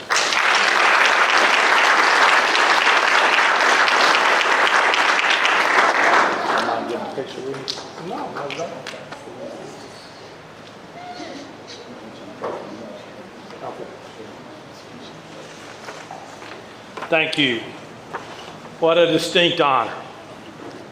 I called Dr. Crosley yesterday evening just to kind of get the rundown of how this was going to go today, and he asked me, would you and Randy speak last? And I said, no problem.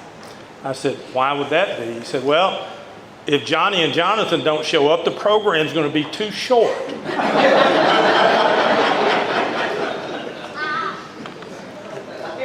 I want to say this to every one of these inductees. First of all, I saw virtually all of you play. I called many of your games. And Dee Dee talking about the win game, as we talked quite a bit today. Randy was the play-by-play guy. I was the color guy. We had just gone ahead on that soggy, muddy, terribly cold field up in Wynne, Arkansas. Tremendous night of football. The great NFL running back, D'Angelo Williams, we kicked off and he returned it for a touchdown. I think they took the lead or we tied, I don't remember exactly. But Clay Black got clipped on that touchdown run that D'Angelo had. And Randy got so excited that every dog in Wynne, Arkansas started barking. We were both excited. But to each one of the inductees, Ronald Stewart, a little before my time, but I've heard stories, and he's most deserving. Dee Dee, you were just about the quickest thing I ever saw on a high school football field. Gave me a lot of thrills. Jaden, honey, I don't know much cheerleading. I probably look like I don't know much cheerleading. But your accomplishments speak for themselves. Congratulations. Mike D., I wish you were here. But I had a great opportunity to learn a new sport back when Mike truly made that softball program something special. I got to go to Fayetteville 2 years and call the state championship game for the TV. And then it got me interested and I enjoyed the game so much, I came back and saw Jamie just throwing BBs. I could barely see her. She was a great player and a great kid. Ricky Rhodes, tennis coach. Ricky Rhodes played football at the speed that football is meant to be played. He was a great linebacker. Cecil, and I wish the same for CJ. But that kid was probably the most instinctive football player I've ever seen on a high school field. He just showed up out of nowhere. I think someone said something like that. The night, as Dee Dee talked about, he caught the pass at Wynne. Or we would see somebody, Randy would make the call, oh, there's a big hole there. No, CJ, you know, he was a great, great player and he deserves it. Ronnie Powell, Ronnie, I remember when you ran track at your colleges, you were literally one of the fastest men on the planet. Very deserving. And I enjoyed watching you play. Randy, I love you, dude. Great friend for many years. He's helped me out of more scrapes than I could tell you. But this is a distinctive honor that I am terribly proud to have. And it's my little brother, any accomplishments I've had in this world, on a football field, a baseball field, legislatively, community-wise, it's all because of my little brother T. Raise your hand, T.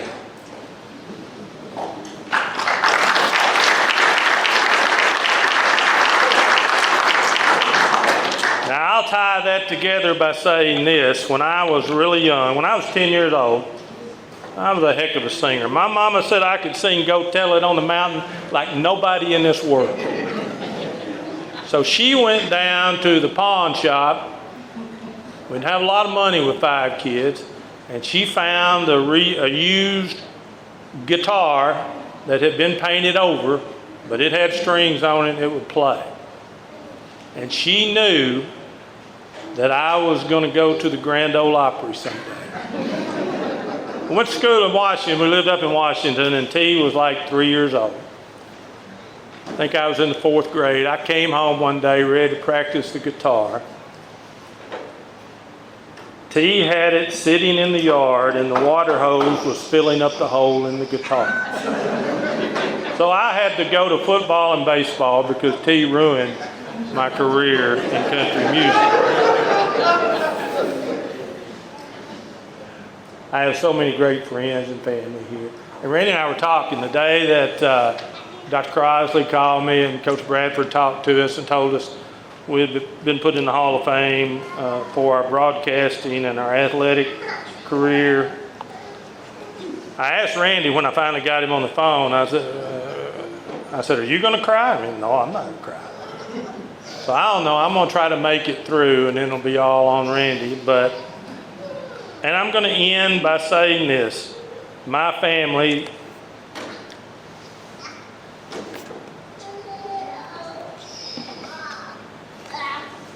you know, when we were younger and no one knew, why she's so pretty. What is he doing with her?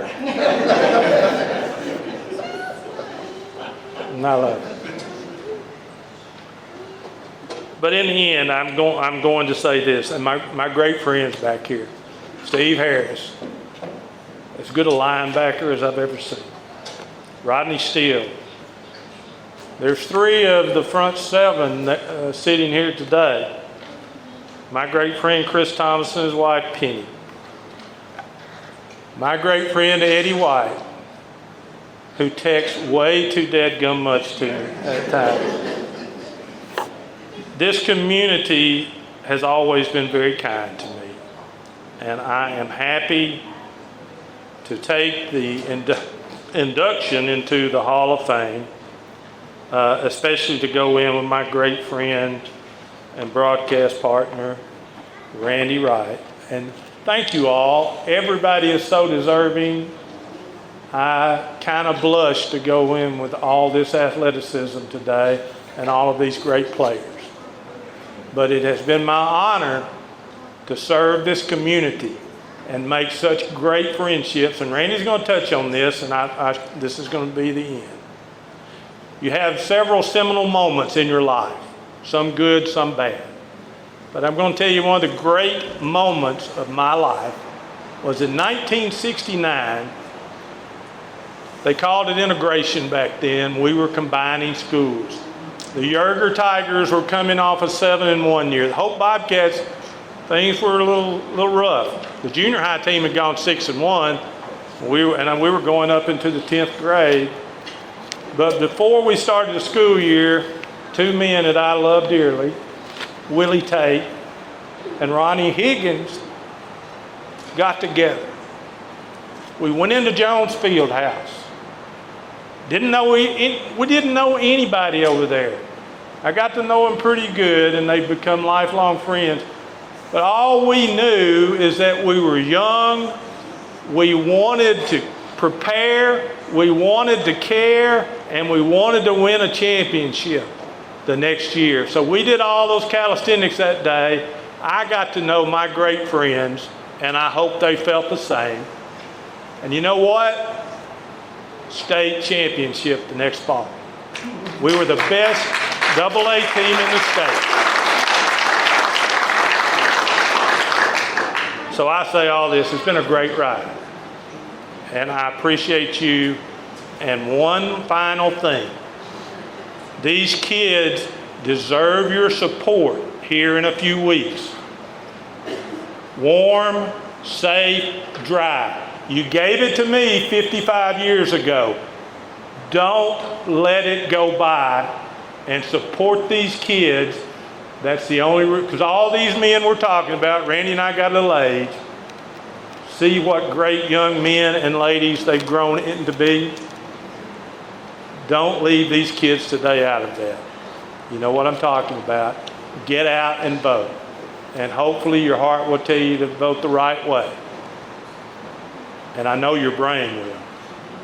So support us, and I love you, and I cannot tell you what an honor this will be for many years to come for me. Thank you very much.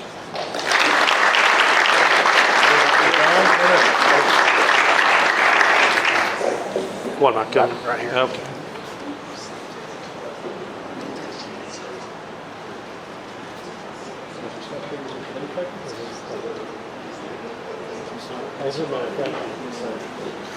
All right. Anyone on behalf of Mr. Bubba Powers? Mr. Bubba Powers.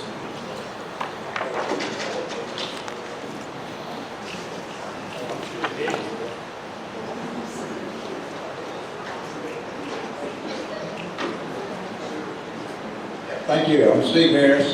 Played sports with both Randy and Bubba, and they're just outstanding citizens of Hope, and had their own, everybody knows they had the press box show. I would come to the Thanksgiving show and said, bring your turkey out then, you can come have the show. So we could do that. But the season that Dee and they went to state, I was living in Texarkana, and Bubba said, come over and start watching some games. So I come over there. It was a great year to follow the Bobcats.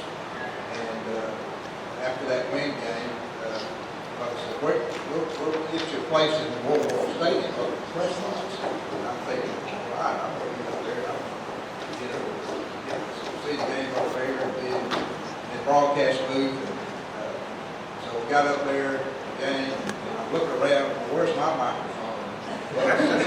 Bubba says, oh no, you're the spotter. He didn't want to mess up the rhythm they had together. Broadcast. But they really deserve as the broadcasters. It was so much fun, and so good for the community. Never did know the show.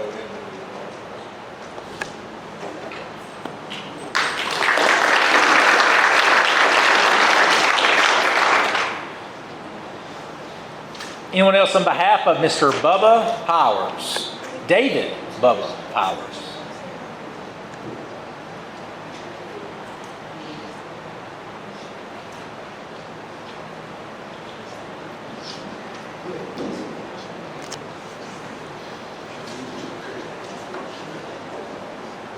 It's kind of hard to do this now because we all want to say Randy and Bubba together, and you all know that both of those men have played such a pivotal role in my life. I want to congratulate all the former Bobcats on their getting inducted tonight. You've always represented our community in the most amazing way, both on the field and off the field. I want to point out, though, the exceptionalism of Bubba Powers and Randy Wright. Because as athletes, a young man who grew up in Patmos, who got to move to town in the 3rd grade, got to hear, see, and watch the things that they did in that Bobcat football uniform that inspired us, who grew up with horses and chickens, to put on helmets and shoulder pads. That inspiration provided not just the opportunity to experience what all these young men have talked about has carried them not just through their seasons as a player, but carried them through life as leaders and as men. You shared that with us, and we have benefited from that individually. What is exceptional about Randy and Bubba is their love for Bobcat football, their love for Hope, Arkansas, carried forward throughout their entire life. And they spent their time in that press box and in that television studio for well over a decade, celebrating the young men and the young women who wore those jerseys on behalf of this community going forward. They could care less about people handing them a pie or asking them for an autograph when they walked into a stadium, and more about celebrating Hope's children. Hope's children that were willing to work, Hope's children who tried so hard to reflect positively on this community. And because of that, and because of your service after that, we are better as a community. We're better as a family. So as athletes, thank you for inspiring the next generations to play a Bobcat. As broadcast partners, thank you for telling the world how special our athletes were and how special our community still is. And as public servants, thank you for making this a better community for all of us to raise our families in. So congratulations to you both. Congratulations to you all. And it is great to be a Bobcat.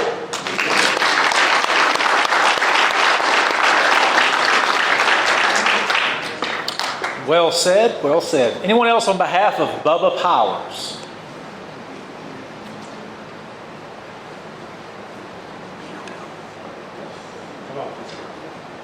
Come on, let's go, you said. I do think you're right, though. I think the idea of Bubba and Randy being kind of a team does play into it. All right, next up, Mr. Randy Wright.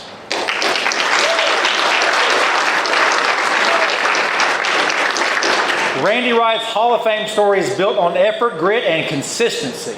He admits he was never the biggest player on the field and certainly not the fastest, but what he lacked in size he made up for in work ethic.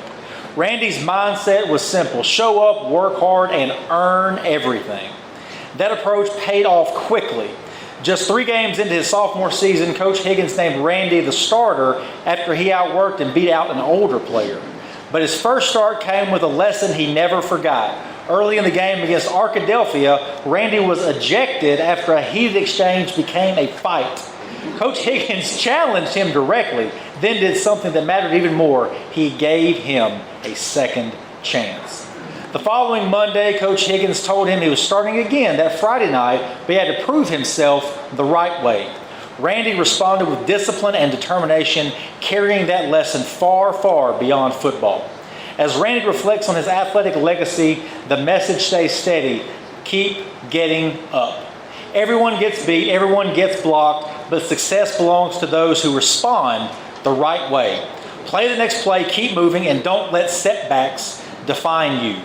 Randy also credits the coaches who shaped his character and perspective, leaders who helped prepare him not only for athletics, but for the hard moments that life brings after the final whistle.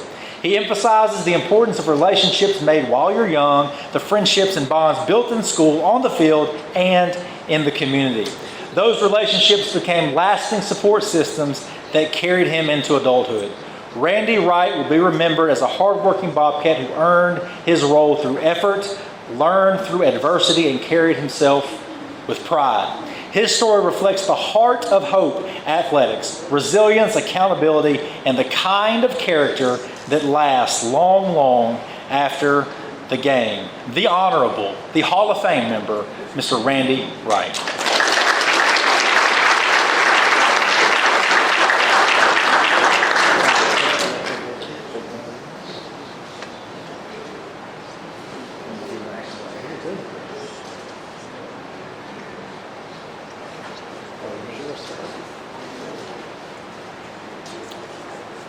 Well, I want to thank, first of all, the committee for voting me in and allowing me to be inducted into the Hall of Fame. It's a great privilege to be even mentioned among all these athletes that have been here today. You know, I know why I'm going last. I'm the least athletic of all the crew. It's accomplishments for all of you. I remember, of course, Jamie and Dee Dee and CJ and Ricky. We always were doing things to, and all of them, except Robert Stewart, I did not know, and I'm glad to know about him. I wanted to tell you about, first of all, about my experience that made a life-defining difference in my life. In 1969, Hope became a unified school district. Now what that meant for a 16-year-old is there's a guy that's living 150 yards from me named Roger Newton that I had never met until we were integrated. I wish I'd have known him for the time that the law said we were supposed to be integrated in 1954 under the Brown versus Board of Education case, but somehow the South decided they weren't going to comply with that law until they were forced to in 1969. That's a little history from my perspective about where we are. But that, as Bubba's mentioned about that, that was as exciting a period of time in my life. It defined how I wanted to be a person in 1969 as a result of the integration. We brought in Coach Willie Tate, Coach George Strawder, came in with Coach Ronnie Higgins, and Johnny McMurray, and Gaylord Solomon, and Johnny Ross, and we had no problems. It was a great union of a team that worked together for a goal. Coach Tate was my position coach, and I admired him so much. He told us, he said, guys, we've got an opportunity this year to meet some goals that hadn't been met in our time. We were good. He knew it. Hey, we had Artis Martin. We had Lee Davis. They could get it. Artis Martin, probably the best running back I was fortunate enough to play for. He was the most valuable player in the All-Star game that year, his senior year. And he told me recently we were playing Arkadelphia for the conference championship. And he said, I told him that Tate had told me, said, right, you got an All-American nose man over you, so we're going to try to get you some help. That meant he knew I wasn't going to be able to block him. But he said, Artis told me, he said, you know, that's the guy that caught me right before I scored that third touchdown. I said, yeah, he was fast, but he was also big. But we had a great team. And I just wondered how much better we'd have been if we'd been playing together since junior high and been a part of a coherent team. But those coaches did a great job for us. Hope High School and Hope Public Schools did a great job for all of us. Our community came together. There was no friction about it. The community lifted us up, and we performed and had a successful year. As that year went on, and as Bubba's mentioned, we came away as the #1 team in AA. It became apparent that we were going to have some great teams to go forward, and it did. But I want to recognize some of the guys that played on that team, and that's kind of lifted me up and not here anymore. Richard Stewart, as I mentioned, Roger Fig Newton, who could catch a greased BB that's thrown to him, as Mr. Powers has said about others, and about several of the guys. Sidney Waller is no longer with us. He was a great safety that could play bigger than he was, fast, an all-state performer. Also Larry Joe McWilliams, Winston Franks, Jimmy Alford, who had a scholarship to the University of Arkansas to play football and also won in academics, and he decided to go into academics instead of football. Proved well. He was the #1 scorer on the CPA test, finished first in his class at the University of Arkansas. We had quality guys. But Jesse Henry met him for the first time when he was a senior and I was a junior. Johnny Turner was a junior with me. But Jesse, it was kind of funny to look at him playing football. He played defensive line, and his legs are about that big. You just go, where does he get his power? It was all up here. He was a great player and great community-minded person now. So I enjoyed being a Bobcat. I wanted to play everything. I did play on the first high school baseball team Hope High School ever had as my sophomore year. And then after I completed Hope High School, had the opportunity to be away for a few years and get my education and come back to Hope. That's where I wanted to be, back in Hope. And so I've been here ever since. And the thing that we were able to do, Bubba and I, and Bubba was a creative genius of this group, you know. He was the one, he just told me what I needed to do. But he would come up with all this. You know, we had a video playback of every Bobcat game that we would do.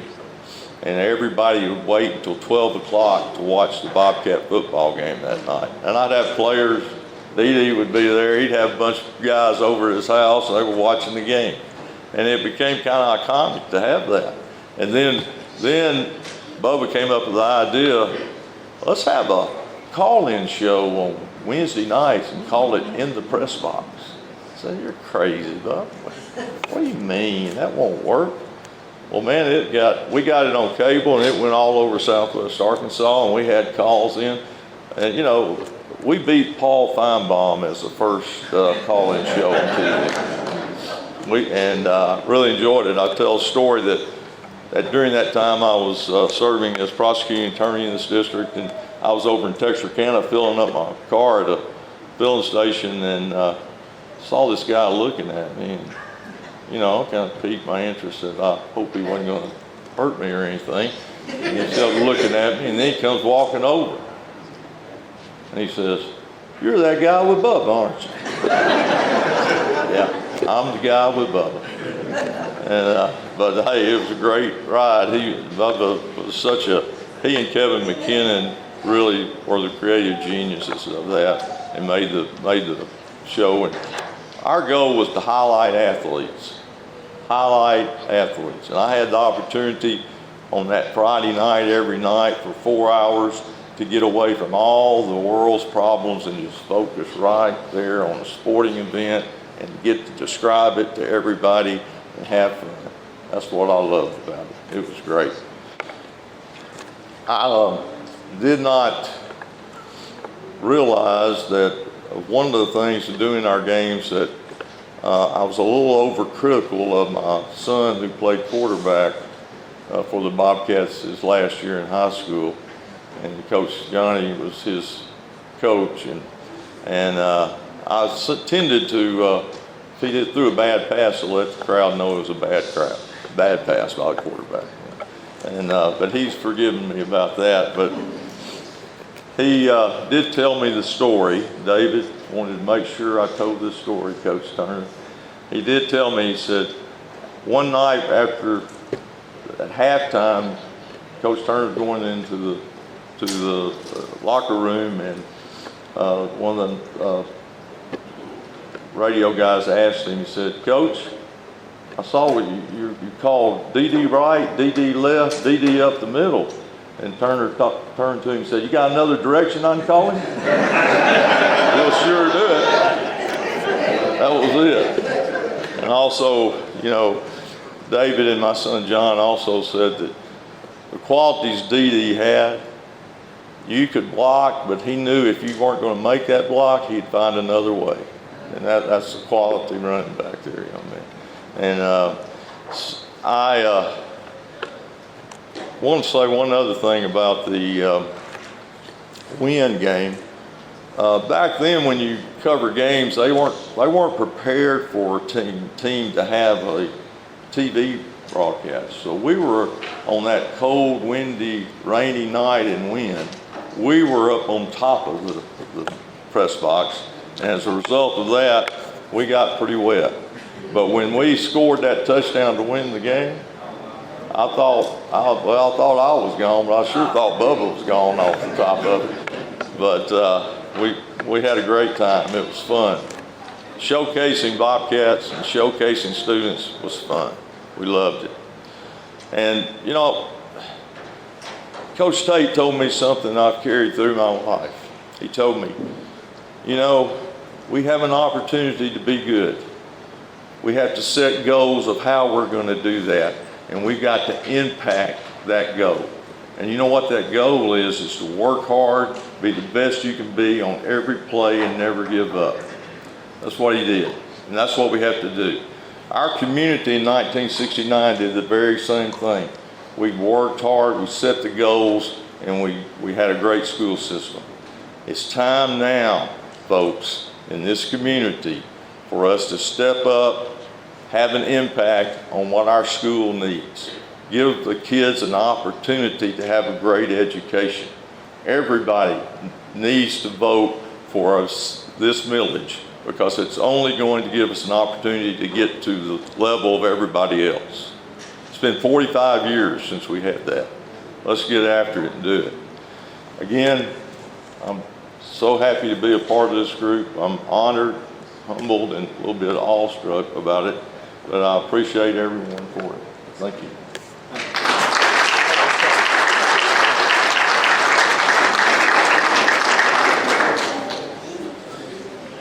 Careful, this little walk.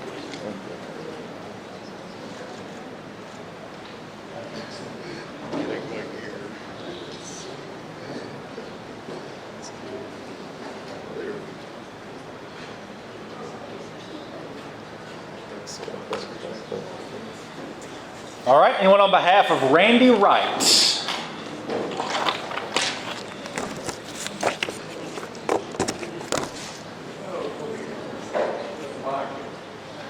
Right there.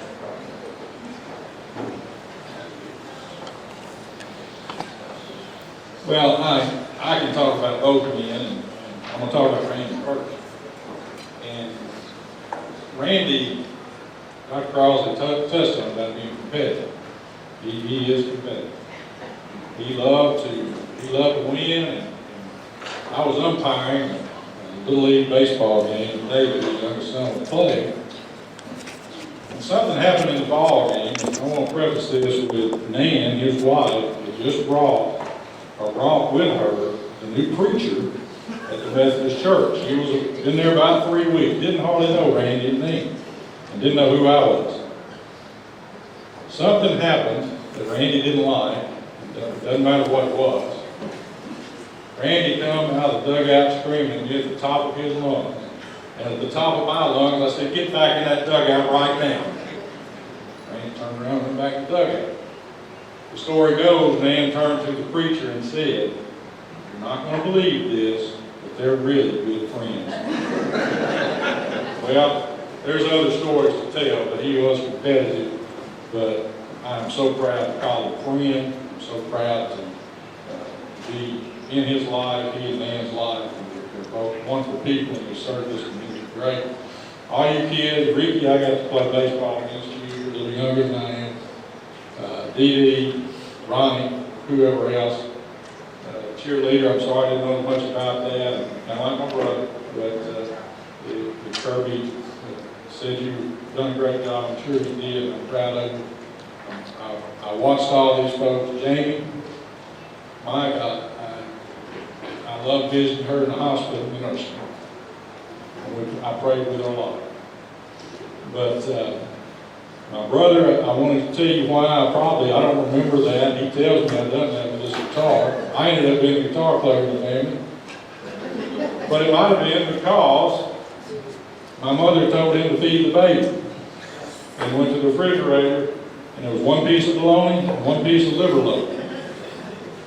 And he didn't want the liver loaf, so he cut it in a circle and told me it was bologna. I'm 64 years old, and I don't like liver loaf to this day. So that was my brother growing up. But I'm proud of these two men. I love them. They used to have a deal on their show, and Dee Dee got a lot of votes. I'm sure Ronnie Powell did. They said, "Call in and tell us who your favorite Bobcat is." Well, I never did call in. But you're my favorite Bobcat. Hello? Thank you.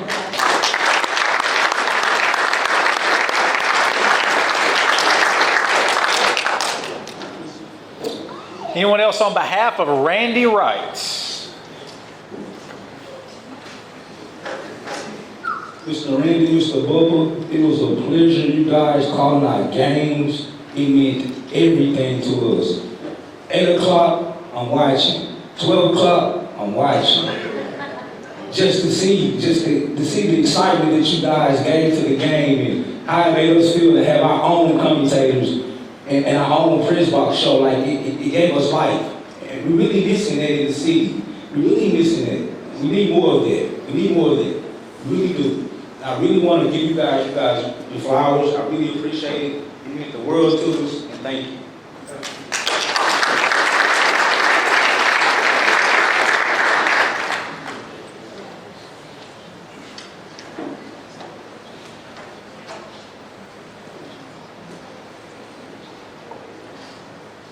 Good afternoon. Congratulations to all these inductees here today. It's truly, you're well deserved, and just congratulations to you.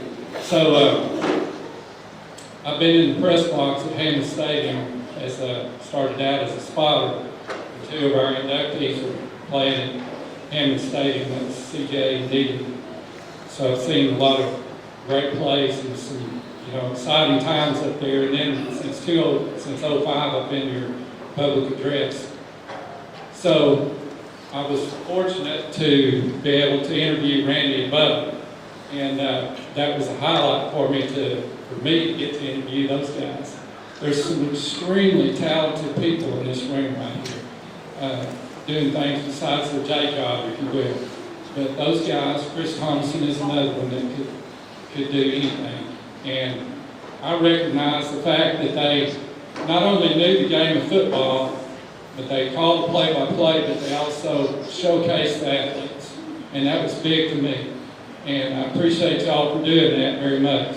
The other thing is y'all been great friends to me, and not being from Hope, Arkansas, but I feel like I'm Hope Bobcat, and it's largely because of those 2 men right there. And they've encouraged me throughout my life, and anyways, it's been really good to be around them. And yes, they broadcast not only on the top at Wynn, but they used to broadcast on the top here at Hammond Stadium too. And so we cross paths a lot of times with them going up and down the stairs to get up there on top of the roof.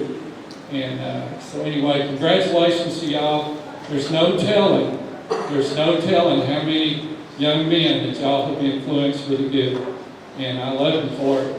You're great men, and proud that you're from Hope, Arkansas, and Hope Bobcats.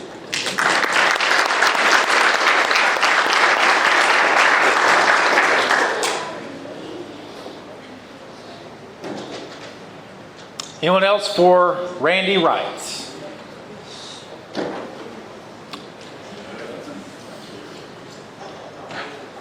Maybe everybody can hear me.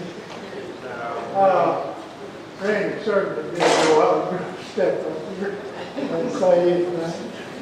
And the only thing I got for my 7th birthday was a little brother. And he's turned out to be a dandy.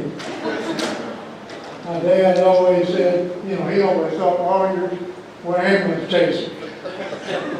And I never will forget when he decided to go to law school, my other brother, who's in medicine in Northwest Arkansas, he told Dad, he said, "Well, Dad, what do you think about your baby boy now that he's going to be a lawyer?" He said, "Well, if there was ever a profession that needed an honorable person in it, it's the law profession." So anyway, Randy got his start in broadcasting on KXAR with me. He was a color, I was a play-by-play. And I know most of you guys in here because I got to broadcast the games. Randy decided one day that he'd rather be seen than heard. And so he and Bubba formed a little group and they went to TV. But you know, they had to do it from the roof a lot of times. The reason I was doing it, I was gonna go to the game anyway, but I wanted to be either warm or cold. And so those press boxes had air conditioning and heat. And so we enjoyed it. A lot of memories of you guys that inducted in here tonight. Dee Dee, Ronnie, Ricky, you guys are good athletes. Now, the team that I played on in 1964, and that tells you about how old I am. But the team I played for, we were 11-1. And there wasn't any playoffs or anything like that, but we ended up number 3 in the AP poll for the state. Now, give you an idea, there's some folks on that list right there that I played with, and I was one of them. I was looking up there at my little cheerleader. And anyway, but like Mac McSorley, who never thought Mac McSorley would be a MVP at 4AA back in those days? He was only 5'7", but he was quick. Rick Button,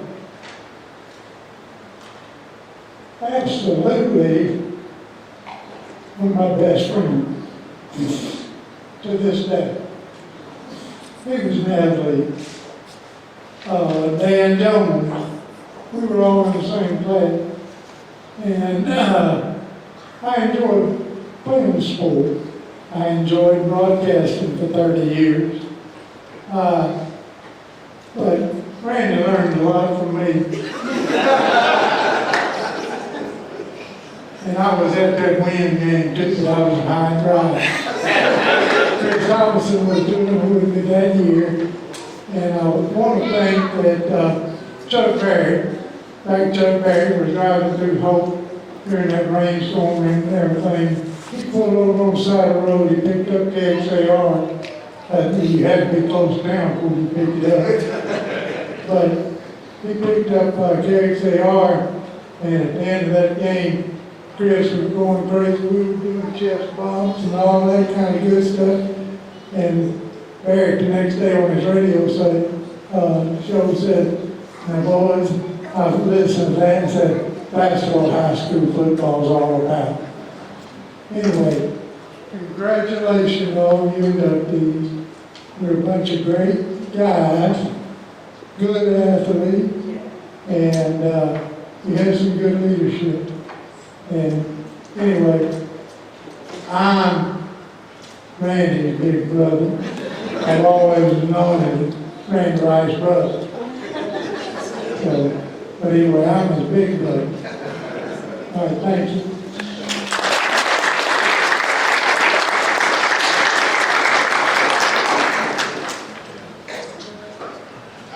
See something that had Randy vote. You know, I didn't miss a game with CJ Diddy playing. I was there every game. I mean, Coach turning them come out to the locker room. I was already on the goal at the goalpost waiting on them to come bust through that thing. I was just right there waiting on them. But I stood up to say this: if I was ever getting ready to go to the game and I hadn't made it there, and Bubba and Randy got on the radio, you could feel the excitement. Bubba would say, Didi Holyfield, if he get the ball, it's going to be terrible. If they don't get it before he gets to the sideline, it's going to be terrible. And Randy come right behind him, he said, well, you ain't said nothing about CJ. He said, well, you know, when CJ hit the field, it's some kind of excitement.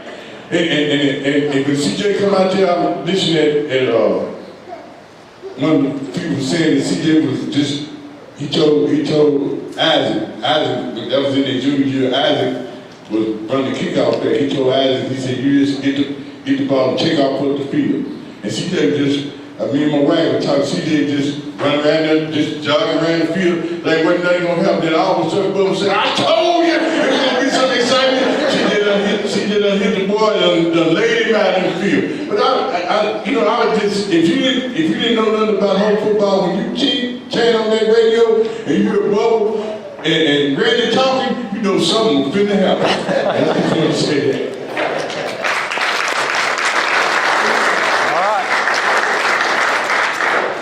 Anybody else for the good of the group? Always I'm last. First help you last, you know that. But I want to thank the school and the committee for starting the Athletics Hall of Fame again. I don't know why we put it in 1990, it was started a long time ago. As I was looking at this list, I probably knew a lot of people who are not on here who might need to be on. But I transcended time. You know, I'm old now. Ronald Stewart, I was his son, 1960, whatever year that was. The only bad part about that was that I got the lick, turned me over 2 times, and he still got away with the ball. I was a good blocker. They had to hit me to get to him. But I enjoyed sports, I enjoyed school. I enjoy school now. I ain't in it. But we want to thank you for starting this again. We want Coach Turner, you over there? Coach Turner, come in, the AD. You want me to wave my magic wand so that Ronnie can go back and be 16 and Dee Dee can go back and be 14. We need that. We need that. We appreciate you guys for being who you are. We appreciate you. We appreciate you representing Hope, Arkansas. Bubba and Randy, you don't go places. I used to go to places where somebody would say, I coached them a bit too. I wasn't going to tell a story about you, Ricky, but I didn't have enough backboards to tell that story. I coached Ricky and letting Peaches, Earl. You know what we had too, and I tell this for the community, is that we practice football on the year campus at 7th and 8th grade. And